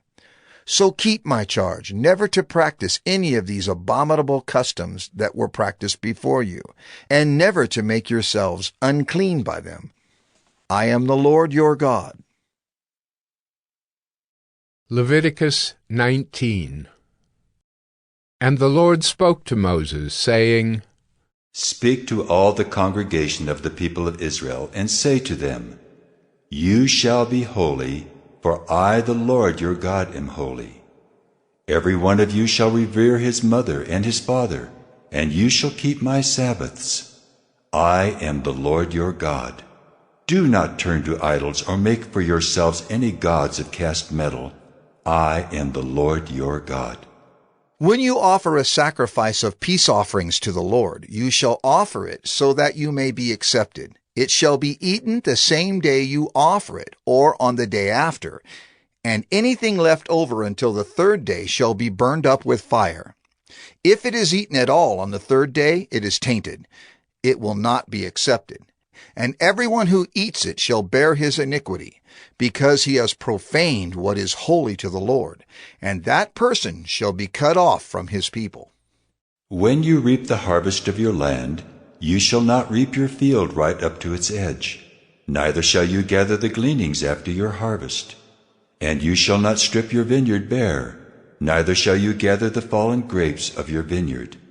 You shall leave them for the poor and for the sojourner. I am the Lord your God. You shall not steal. You shall not deal falsely. You shall not lie to one another. You shall not swear by my name falsely, and so profane the name of your God. I am the Lord. You shall not oppress your neighbor or rob him. The wages of a hired servant shall not remain with you all night until the morning. You shall not curse the deaf or put a stumbling block before the blind, but you shall fear your God. I am the Lord. You shall do no injustice in court. You shall not be partial to the poor or defer to the great, but in righteousness shall you judge your neighbor. You shall not go around as a slanderer among your people, and you shall not stand up against the life of your neighbor. I am the Lord. You shall not hate your brother in your heart, but you shall reason frankly with your neighbor, lest you incur sin because of him. You shall not take vengeance or bear a grudge against the sons of your own people, but you shall love your neighbor as yourself. I am the Lord. You shall keep my statutes. You shall not let your cattle breed with a different kind. You shall not sow your field with two kinds of seed, nor shall you wear a garment of cloth made of two kinds of material. If a man lies sexually with a woman who is a slave assigned to another man and not yet ransomed or given her freedom, a distinction shall be made. They shall not be put to death, because she was not free, but he shall bring his compensation to the Lord, to the entrance of the tent of meeting, a ram for a guilt offering. And the priest shall make atonement for him with the ram of the guilt offering before the Lord for his sin that he has committed, and he shall be forgiven for the sin that he has committed. When you come into the land and plant any kind of tree for food, then you shall regard its fruit as forbidden. 3 years it shall be forbidden to you. It must not be eaten. And in the 4th year all its fruit shall be holy, an offering of praise to the Lord. But in the 5th year you may eat of its fruit, to increase its yield for you. I am the Lord your God. You shall not eat any flesh with the blood in it. You shall not interpret omens or tell fortunes. You shall not round off the hair on your temples or mar the edges of your beard. You shall not make any cuts on your body for the dead, or tattoo yourselves. I am the Lord. Do not profane your daughter by making her a prostitute, lest the land fall into prostitution and the land become full of depravity. You shall keep my Sabbaths and reverence my sanctuary. I am the Lord. Do not turn to mediums or necromancers. Do not seek them out, and so make yourselves unclean by them. I am the Lord your God. You shall stand up before the gray head and honor the face of an old man, and you shall fear your God. I am the Lord. When a stranger sojourns with you in your land, you shall not do him wrong. You shall treat the stranger who sojourns with you as the native among you, and you shall love him as yourself, for you are strangers in the land of Egypt. I am the Lord your God. You shall do no wrong in judgment in measures of length or weight or quantity.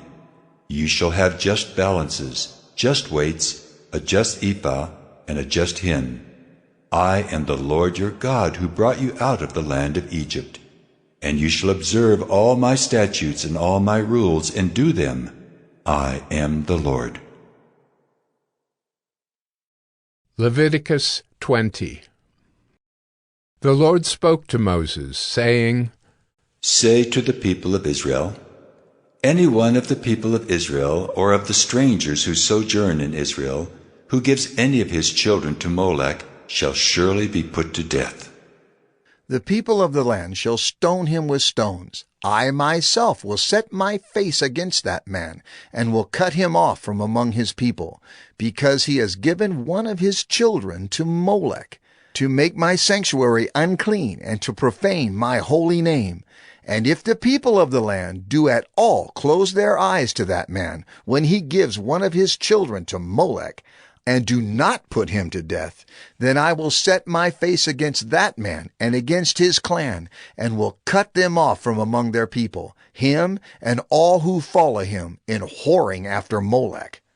If a person turns to mediums and necromancers, whoring after them, I will set my face against that person and will cut him off from among his people. Consecrate yourselves, therefore, and be holy, for I am the Lord your God. Keep my statutes and do them. I am the Lord who sanctifies you. For anyone who curses his father or his mother shall surely be put to death. He has cursed his father or his mother. His blood is upon him. If a man commits adultery with the wife of his neighbor, both the adulterer and the adulteress shall surely be put to death. If a man lies with his father's wife, he has uncovered his father's nakedness. Both of them shall surely be put to death. Their blood is upon them. If a man lies with his daughter-in-law, both of them shall surely be put to death. They have committed perversion. Their blood is upon them. If a man lies with a male as with a woman, both of them have committed an abomination. They shall surely be put to death. Their blood is upon them. If a man takes a woman and her mother also, it is depravity. He and they shall be burned with fire, that there may be no depravity among you. If a man lies with an animal, he shall surely be put to death, and you shall kill the animal. If a woman approaches any animal and lies with it, you shall kill the woman and the animal. They shall surely be put to death. Their blood is upon them. If a man takes his sister, a daughter of his father or a daughter of his mother, and sees her nakedness, and she sees his nakedness, it is a disgrace, and they shall be cut off in the sight of the children of their people. He has uncovered his sister's nakedness, and he shall bear his iniquity. If a man lies with a woman during her menstrual period and uncovers her nakedness, he has made naked her fountain, and she has uncovered the fountain of her blood. Both of them shall be cut off from among their people. You shall not uncover the nakedness of your mother's sister or of your father's sister, for that is to make naked one's relative. They shall bear their iniquity. If a man lies with his uncle's wife, he has uncovered his uncle's nakedness. They shall bear their sin. They shall die childless. If a man takes his brother's wife, it is impurity. He has uncovered his brother's nakedness. They shall be childless. You shall therefore keep all my statutes and all my rules and do them, that the land where I am bringing you to live may not vomit you out. And you shall not walk in the customs of the nation that I am driving out before you. For they did all these things, and therefore I detested them. But I have said to you, you shall inherit their land, and I will give it to you to possess, a land flowing with milk and honey. I am the Lord your God, who has separated you from the peoples. You shall therefore separate the clean beast from the unclean, and the unclean bird from the clean. You shall not make yourselves detestable by beast or by bird or by anything with which the ground crawls, which I have set apart for you to hold unclean. You shall be holy to me, for I the Lord am holy, and have separated you from the peoples, that you should be mine. A man or a woman who is a medium or a necromancer shall surely be put to death. They shall be stoned with stones. Their blood shall be upon them. Leviticus 21. And the Lord said to Moses, Speak to the priests, the sons of Aaron, and say to them, No one shall make himself unclean for the dead among his people, except for his closest relatives, his mother, his father, his son, his daughter, his brother, or his virgin sister, who is near to him, because she has had no husband. For her he may make himself unclean. He shall not make himself unclean as a husband among his people, and so profane himself. They shall not make bald patches on their heads, nor shave off the edges of their beards, nor make any cuts on their body. They shall be holy to their God, and not profane the name of their God. For they offer the Lord's food offerings, the bread of their God. Therefore they shall be holy. They shall not marry a prostitute or a woman who has been defiled. Neither shall they marry a woman divorced from her husband, for the priest is holy to his God. You shall sanctify him, for he offers the bread of your God. He shall be holy to you, for I, the Lord, who sanctify you, am holy. And the daughter of any priest, if she profanes herself by whoring, profanes her father, she shall be burned with fire. The priest who is chief among his brothers, on whose head the anointing oil is poured, and who has been consecrated to wear the garments, shall not let the hair of his head hang loose, nor tear his clothes. He shall not go into any dead bodies, nor make himself unclean, even for his father or for his mother. He shall not go out of the sanctuary, lest he profane the sanctuary of his God. For the consecration of the anointing oil of his God is on him. I am the Lord. And he shall take a wife in her virginity, a widow, or a divorced woman, or a woman who has been defiled, or a prostitute. These he shall not marry, but he shall take as his wife a virgin of his own people, that he may not profane his offspring among his people. For I am the Lord who sanctifies him. And the Lord spoke to Moses, saying, Speak to Aaron, saying, None of your offspring throughout their generations who has a blemish may approach to offer the bread of his God. For no one who has a blemish shall draw near, a man blind or lame, or one who has a mutilated face or a limb too long, or a man who has an injured foot or an injured hand, or a hunchback or a dwarf, or a man with a defect in his sight, or an itching disease, or scabs or crushed testicles. No man of the offspring of Aaron the priest, who has a blemish, shall come near to offer the Lord's food offerings. Since he has a blemish, he shall not come near to offer the bread of his God. He may eat the bread of his God, both of the most holy and of the holy things. But he shall not go through the veil or approach the altar because he has a blemish, that he may not profane my sanctuaries. For I am the Lord who sanctifies them. So Moses spoke to Aaron and to his sons and to all the people of Israel. Leviticus 22. And the Lord spoke to Moses, saying, Speak to Aaron and his sons, so that they abstain from the holy things of the people of Israel, which they dedicate to me, so that they do not profane my holy name. I am the Lord. Say to them, If any one of all your offspring throughout your generations approaches the holy things that the people of Israel dedicate to the Lord while he has an uncleanness, that person shall be cut off from my presence. I am the Lord. None of the offspring of Aaron who has a leprous disease or a discharge may eat of the holy things until he is clean. Whoever touches anything that is unclean through contact with the dead, or a man who has had an emission of semen, and whoever touches a swarming thing by which he may be made unclean, or a person from whom he may take uncleanness, whatever his uncleanness may be, the person who touches such a thing shall be unclean until the evening, and shall not eat of the holy things unless he has bathed his body in water. When the sun goes down, he shall be clean, and afterward he may eat of the holy things, because they are his food. He shall not eat what dies of itself or is torn by beasts, and so make himself unclean by it. I am the Lord. They shall therefore keep my charge, lest they bear sin for it and die thereby when they profane it. I am the Lord who sanctifies them. A layperson shall not eat of a holy thing.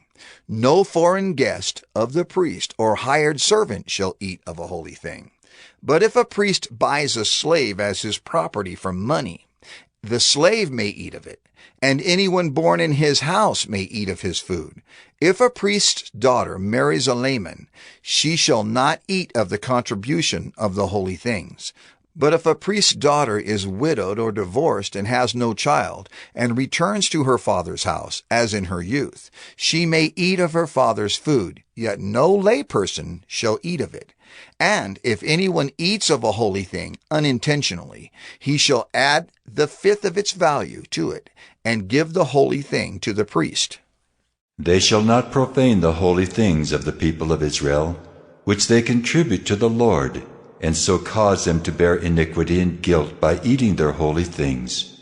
For I am the Lord who sanctifies them. And the Lord spoke to Moses, saying, Speak to Aaron and his sons and all the people of Israel, and say to them, When anyone of the house of Israel or of the sojourners in Israel presents a burnt offering as his offering for any of their vows or free will offerings that they offer to the Lord, if it is to be accepted for you, it shall be a male without blemish. Of the bulls or the sheep or the goats, you shall not offer anything that has a blemish, for it will not be acceptable for you.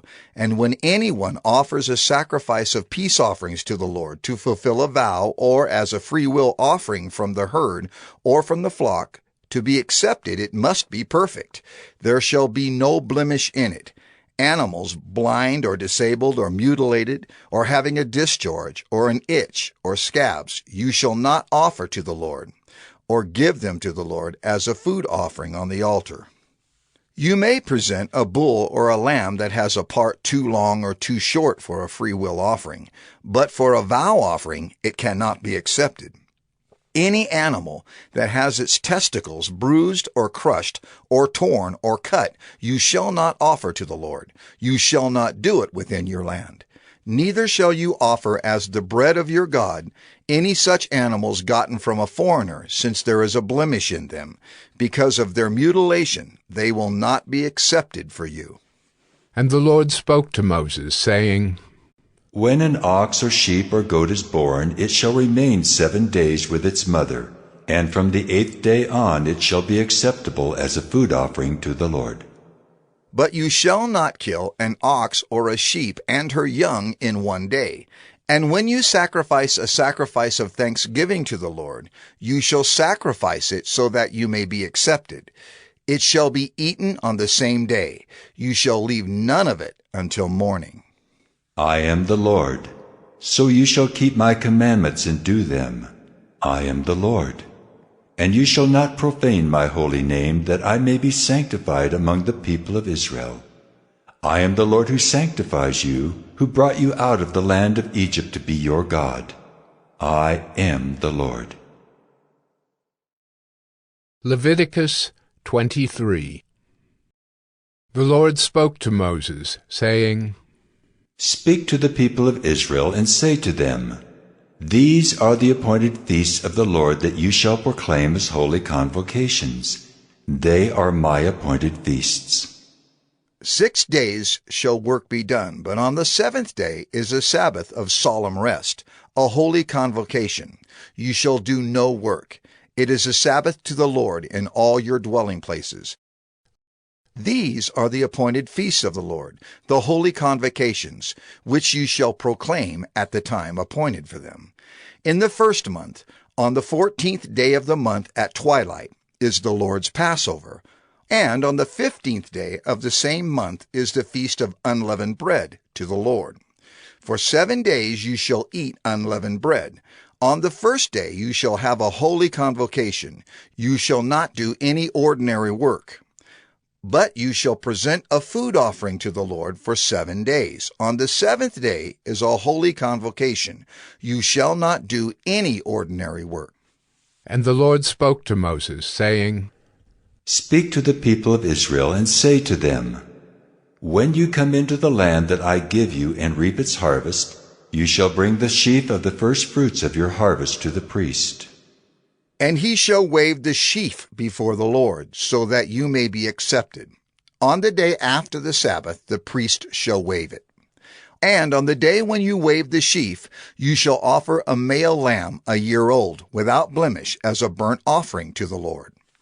And the grain offering with it shall be 2/10 of an ephah of fine flour mixed with oil, a food offering to the Lord with a pleasing aroma, and the drink offering with it shall be of wine, 1/4 of a hin. And you shall eat neither bread nor grain, parched or fresh, until this same day, until you have brought the offering of your God. It is a statute forever throughout your generations in all your dwellings. You shall count 7 full weeks from the day after the Sabbath, from the day that you brought the sheaf of the wave offering. You shall count 50 days to the day after the 7th Sabbath. Then you shall present a grain offering of new grain to the Lord. You shall bring from your dwelling places 2 loaves of bread to be waved, made of 2/10 of an ephah. They shall be of fine flour, and they shall be baked with leaven, as first fruits to the Lord. And you shall present with the bread 7 lambs, a year old without blemish, and 1 bull from the herd, and 2 rams. They shall be a burnt offering to the Lord, with their grain offering and their drink offerings, a food offering with a pleasing aroma to the Lord. And you shall offer 1 male goat for a sin offering, and 2 male lambs, a year old, as a sacrifice of peace offerings. And the priest shall wave them with the bread of the firstfruits as a wave offering before the Lord, with the 2 lambs. They shall be holy to the Lord for the priest. And you shall make proclamation on the same day. You shall hold a holy convocation. You shall not do any ordinary work. It is a statute forever in all your dwelling places throughout your generations. And when you reap the harvest of your land, you shall not reap your field right up to its edge, nor shall you gather the gleanings after your harvest. You shall leave them for the poor and for the sojourner. I am the Lord your God. And the Lord spoke to Moses, saying, Speak to the people of Israel, saying, In the 7th month, on the 1st day of the month, you shall observe a day of solemn rest, a memorial proclaimed with blast of trumpets, a holy convocation. You shall not do any ordinary work, and you shall present a food offering to the Lord. And the Lord spoke to Moses, saying, Now on the 10th day of this 7th month is the Day of Atonement. It shall be for you a time of holy convocation, and you shall afflict yourselves, and present a food offering to the Lord, and you shall not do any work on that very day. For it is a day of atonement, to make atonement for you before the Lord your God. For whoever is not afflicted on that very day shall be cut off from his people. And whoever does any work on that very day, that person I will destroy from among his people. You shall not do any work. It is a statute forever throughout your generations in all your dwelling places. It shall be to you a Sabbath of solemn rest, and you shall afflict yourselves. On the 9th day of the month, beginning at evening, from evening to evening shall you keep your Sabbath. And the Lord spoke to Moses, saying, Speak to the people of Israel, saying, On the 15th day of this 7th month, and for 7 days is the Feast of Booths to the Lord. On the 1st day shall be a holy convocation. You shall not do any ordinary work. For 7 days you shall present food offerings to the Lord. On the 8th day you shall hold a holy convocation, and present a food offering to the Lord. It is a solemn assembly. You shall not do any ordinary work. These are the appointed feasts of the Lord, which you shall proclaim as times of holy convocation, for presenting to the Lord food offerings, burnt offerings, and grain offerings, sacrifices and drink offerings, each on its proper day, besides the Lord's Sabbath, and besides your gifts, and besides all your vow offerings, and besides all your free will offerings, which you give to the Lord. On the 15th day of the 7th month, when you have gathered in the produce of the land, you shall celebrate the feast of the Lord 7 days. On the 1st day shall be a solemn rest, and on the 8th day shall be a solemn rest. And you shall take on the 1st day the fruit of splendid trees, branches of palm trees, and boughs of leafy trees, and willows of the brook, and you shall rejoice before the Lord your God 7 days. You shall celebrate it as a feast to the Lord for 7 days in the year. It is a statute forever throughout your generations. You shall celebrate it in the 7th month. You shall dwell in booths for 7 days. All native Israelites shall dwell in booths. that your generations may know that I made the people of Israel dwell in booths when I brought them out of the land of Egypt. I am the Lord your God." Thus Moses declared to the people of Israel the appointed feasts of the Lord. Leviticus 24. The Lord spoke to Moses, saying, "Command the people of Israel to bring you pure oil from beaten olives for the lamp, that a light may be kept burning regularly." Outside the veil of the testimony, in the tent of meeting, Aaron shall arrange it from evening to morning before the Lord regularly. It shall be a statute forever throughout your generations. He shall arrange the lamps on the lampstand of pure gold before the Lord regularly. You shall take fine flour and bake 12 loaves from it. 2/10 of an ephah shall be in each loaf. And you shall set them in 2 piles, 6 in a pile, on the table of pure gold before the Lord. And you shall put pure frankincense on each pile, that it may go with the bread as a memorial portion, as a food offering to the Lord. Every Sabbath day Aaron shall arrange it before the Lord regularly. It is from the people of Israel, as a covenant forever. And it shall be for Aaron and his sons, and they shall eat it in a holy place, since it is for him a most holy portion out of the Lord's food offerings, a perpetual due. Now an Israelite woman's son, whose father was an Egyptian, went out among the people of Israel. And the Israelite woman's son and a man of Israel fought in the camp. And the Israelite woman's son blasphemed the name and cursed. Then they brought him to Moses. His mother's name was Shelomith, the daughter of Dibri, of the tribe of Dan. And they put him in custody till the will of the Lord should be clear to them. Then the Lord spoke to Moses, saying, "Bring out of the camp the one who cursed, and let all who heard him lay their hands on his head, and let all the congregation stone him. And speak to the people of Israel, saying, Whoever curses his God shall bear his sin. Whoever blasphemes the name of the Lord shall surely be put to death. All the congregation shall stone him. The sojourner as well as the native, when he blasphemes the name, shall be put to death. Whoever takes a human life shall surely be put to death. Whoever takes an animal's life shall make it good, life for life. If anyone injures his neighbor, as he has done, it shall be done to him. Fracture for fracture, eye for eye, tooth for tooth. Whatever injury he has given a person shall be given to him. Whoever kills an animal shall make it good, and whoever kills a person shall be put to death." "You shall have the same rule for the sojourner and for the native, for I am the Lord your God." So Moses spoke to the people of Israel, and they brought out of the camp the one who had cursed, and stoned him with stones. Thus the people of Israel did as the Lord commanded Moses. Leviticus 25.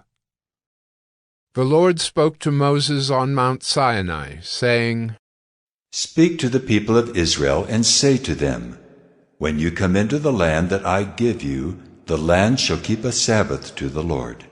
For 6 years you shall sow your field, and for 6 years you shall prune your vineyard and gather in its fruits. But in the 7th year there shall be a Sabbath of solemn rest for the land, a Sabbath to the Lord. You shall not sow your field or prune your vineyard. You shall not reap what grows of itself in your harvest, or gather the grapes of your undressed vines. It shall be a year of solemn rest for the land. The Sabbath of the land shall provide food for you, for yourself and for your male and female slaves, and for your hired servant, and the sojourner who lives with you, and for your cattle and for the wild animals that are in your land. All its yield shall be for food. You shall count 7 weeks of years, 7 times 7 years, so that the time of the 7 weeks of years shall give you 49 years. Then you shall sound the loud trumpet on the 10th day of the 7th month. On the day of atonement you shall sound the trumpet throughout all your land. And you shall consecrate the 50th year, and proclaim liberty throughout the land to all its inhabitants. It shall be a jubilee for you, when each of you shall return to his property, and each of you shall return to his clan. That 50th year shall be a jubilee for you. In it you shall neither sow nor reap what grows of itself, nor gather the grapes from the undressed vines, for it is a jubilee. It shall be holy to you. You may eat the produce of the field. In this year of Jubilee, each of you shall return to his property. And if you make a sale to your neighbor or buy from your neighbor, you shall not wrong one another. You shall pay your neighbor according to the number of years after the Jubilee, and he shall sell to you according to the number of years for crops. If the years are many, you shall increase the price, and if the years are few, you shall reduce the price, for it is the number of the crops that he is selling to you. You shall not wrong one another, but you shall fear your God, for I am the Lord your God. Therefore you shall do my statutes and keep my rules and perform them, and then you will dwell in the land securely. The land will yield its fruit, and you will eat your fill and dwell in it securely. And if you say, "What shall we eat in the 7th year, if we may not sow or gather in our crop?"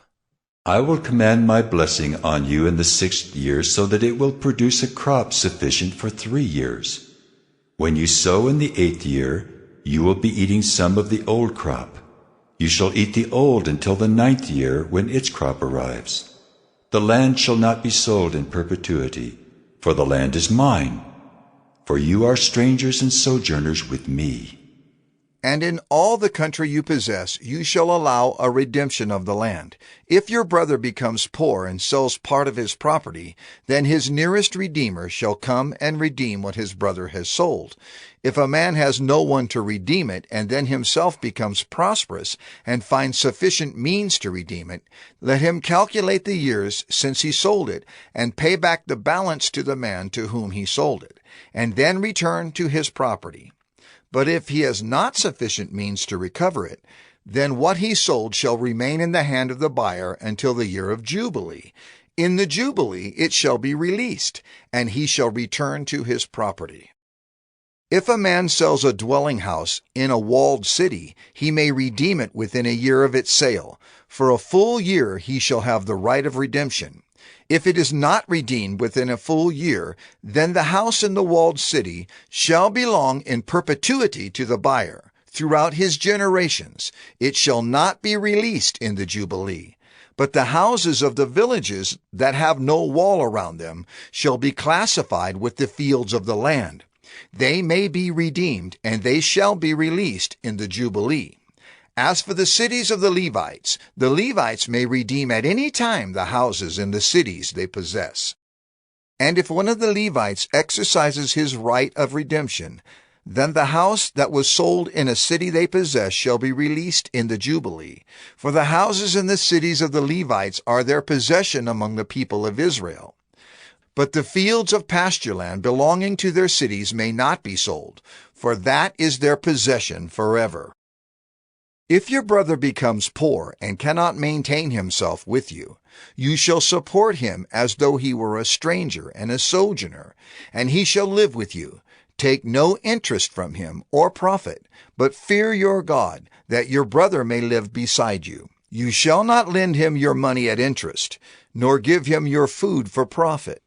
I am the Lord your God, who brought you out of the land of Egypt to give you the land of Canaan, and to be your God. If your brother becomes poor beside you, and sells himself to you, you shall not make him serve as a slave. He shall be with you as a hired servant, and as a sojourner. He shall serve with you until the year of the Jubilee. Then he shall go out from you, he and his children with him, and go back to his own clan, and return to the possession of his fathers. For they are my servants, whom I brought out of the land of Egypt. They shall not be sold as slaves. You shall not rule over him ruthlessly, but shall fear your God. As for your male and female slaves whom you may have, You may buy male and female slaves from among the nations that are around you. You may also buy from among the strangers who sojourn with you, and their clans that are with you, who have been born in your land, and they may be your property. You may bequeath them to your sons after you, to inherit as a possession forever.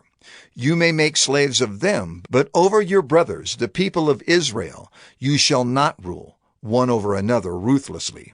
If a stranger or sojourner with you becomes rich, and your brother beside him becomes poor, and sells himself to the stranger or sojourner with you, or to a member of the stranger's clan, then after he is sold he may be redeemed. One of his brothers may redeem him, or his uncle or his cousin may redeem him, or a close relative from his clan may redeem him. Or if he grows rich, he may redeem himself. He shall calculate with his buyer from the year when he sold himself to him until the year of Jubilee, and the price of his sale shall vary with the number of years. The time he was with his owner shall be rated as the time of a hired servant. If there are still many years left, he shall pay proportionately for his redemption some of his sale price. If there remain but a few years until the year of Jubilee, he shall calculate and pay for his redemption in proportion to his years of service. He shall treat him as a servant hired year by year. He shall not rule ruthlessly over him in your sight. And if he is not redeemed by these means, then he and his children with him shall be released in the year of Jubilee. For it is to me that the people of Israel are servants. They are my servants whom I brought out of the land of Egypt. I am the Lord your God. Leviticus 26. You shall not make idols for yourselves, or erect an image or pillar, and you shall not set up a figured stone in your land to bow down to it, for I am the Lord your God. You shall keep my Sabbaths and reverence my sanctuary. I am the Lord. If you walk in my statutes and observe my commandments and do them, then I will give you your rains in their season, and the land shall yield its increase, and the trees of the field shall yield their fruit. Your threshing shall last to the time of the grape harvest, and the grape harvest shall last to the time for sowing. And you shall eat your bread to the full and dwell in your land securely. I will give peace in the land, and you shall lie down, and none shall make you afraid. And I will remove harmful beasts from the land, and the sword shall not go through your land. You shall chase your enemies, and they shall fall before you by the sword. 5 of you shall chase 100, and 100 of you shall chase 10,000, and your enemies shall fall before you by the sword. I will turn to you, and make you fruitful, and multiply you, and will confirm my covenant with you. You shall eat old store long kept, and you shall clear out the old to make way for the new. I will make my dwelling among you, and my soul shall not abhor you. And I will walk among you, and will be your God, and you shall be my people. I am the Lord your God, who brought you out of the land of Egypt, that you should not be their slaves. And I have broken the bars of your yoke, and made you walk erect. But if you will not listen to me, and will not do all these commandments, if you spurn my statutes, and if your soul abhors my rules, so that you will not do all my commandments, but break my covenant, then I will do this to you. I will visit you with panic, with wasting disease and fever that consume the eyes and make the heart ache. And you shall sow your seed in vain, for your enemies shall eat it.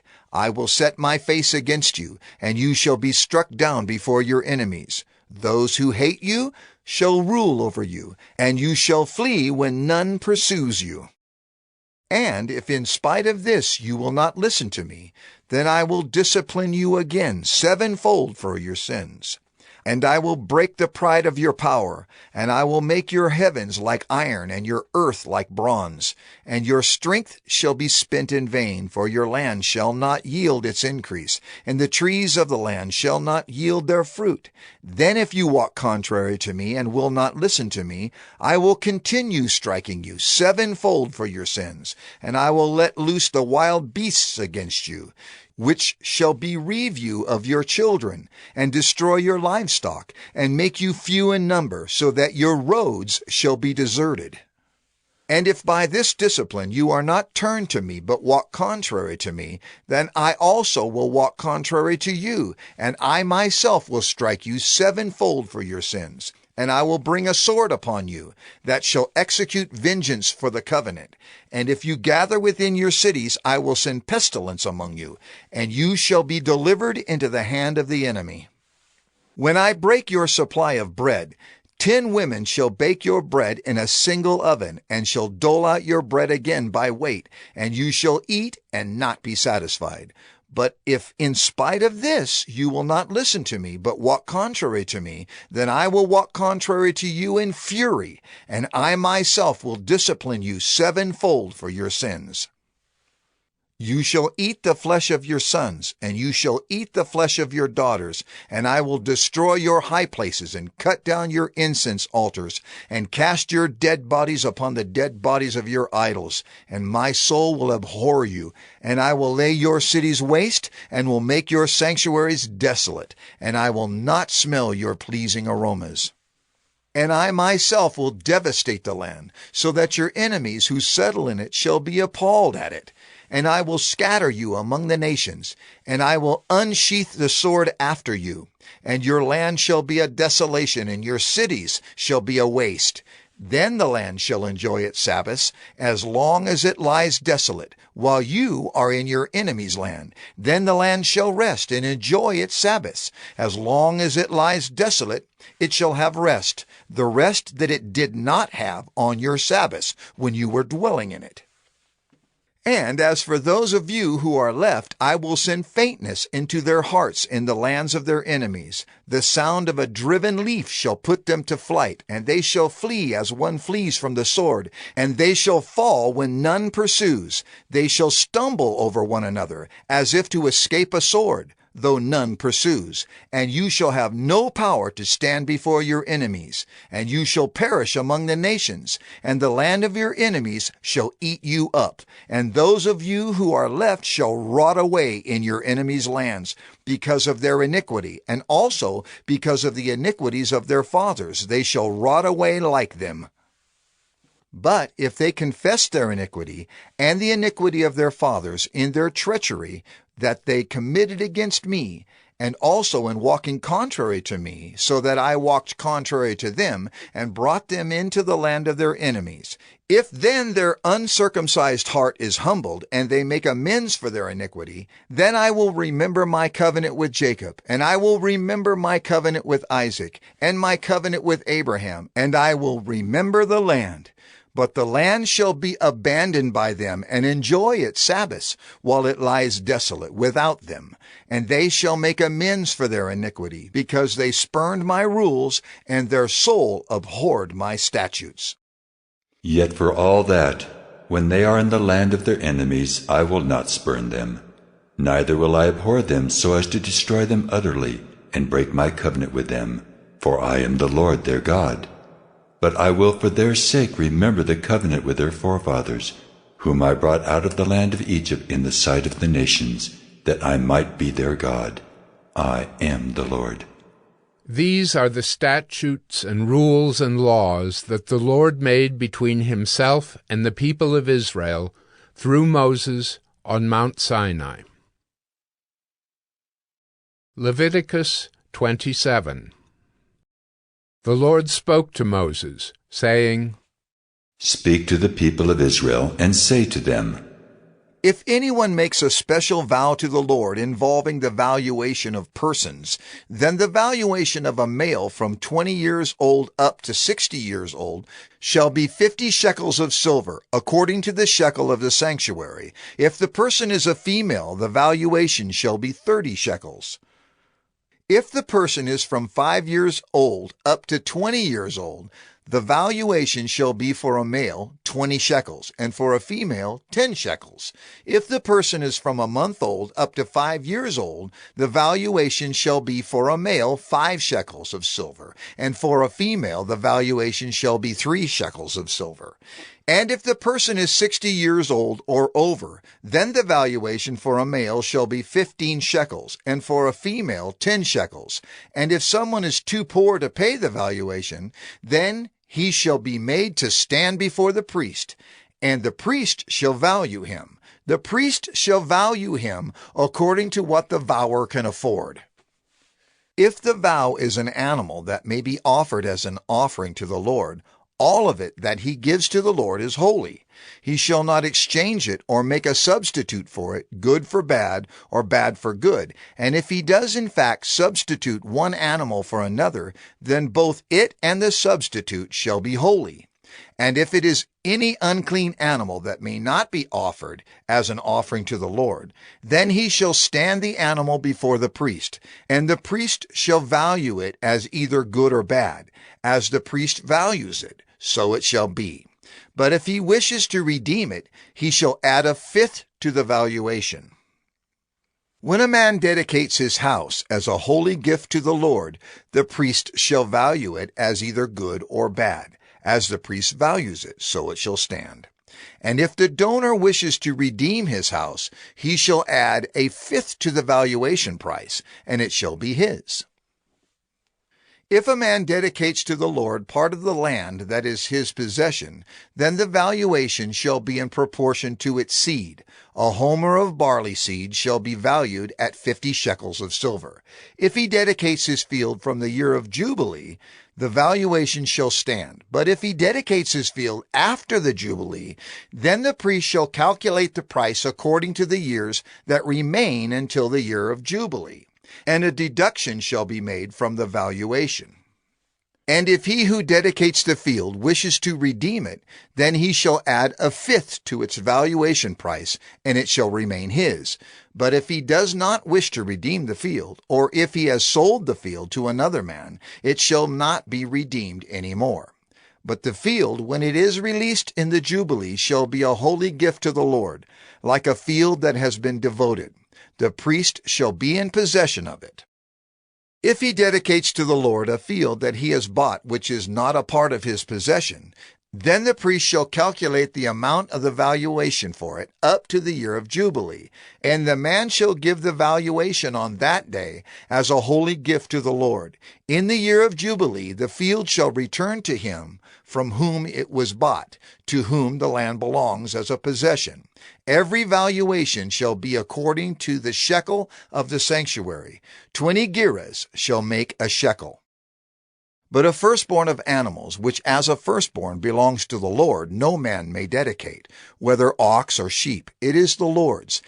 And if it is an unclean animal, then he shall buy it back at the valuation, and add a fifth to it. Or if it is not redeemed, it shall be sold at the valuation. But no devoted thing that a man devotes to the Lord of anything that he has, whether man or beast, or of his inherited field, shall be sold or redeemed. Every devoted thing is most holy to the Lord.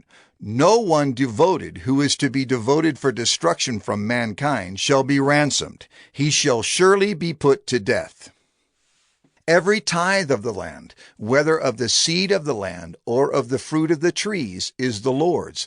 It is holy to the Lord. If a man wishes to redeem some of his tithe, he shall add a fifth to it. And every tithe of herds and flocks, every 10th animal of all that pass under the herdsman's staff, shall be holy to the Lord. One shall not differentiate between good or bad, neither shall he make a substitute for it. And if he does substitute for it, then both it and the substitute shall be holy. It shall not be redeemed.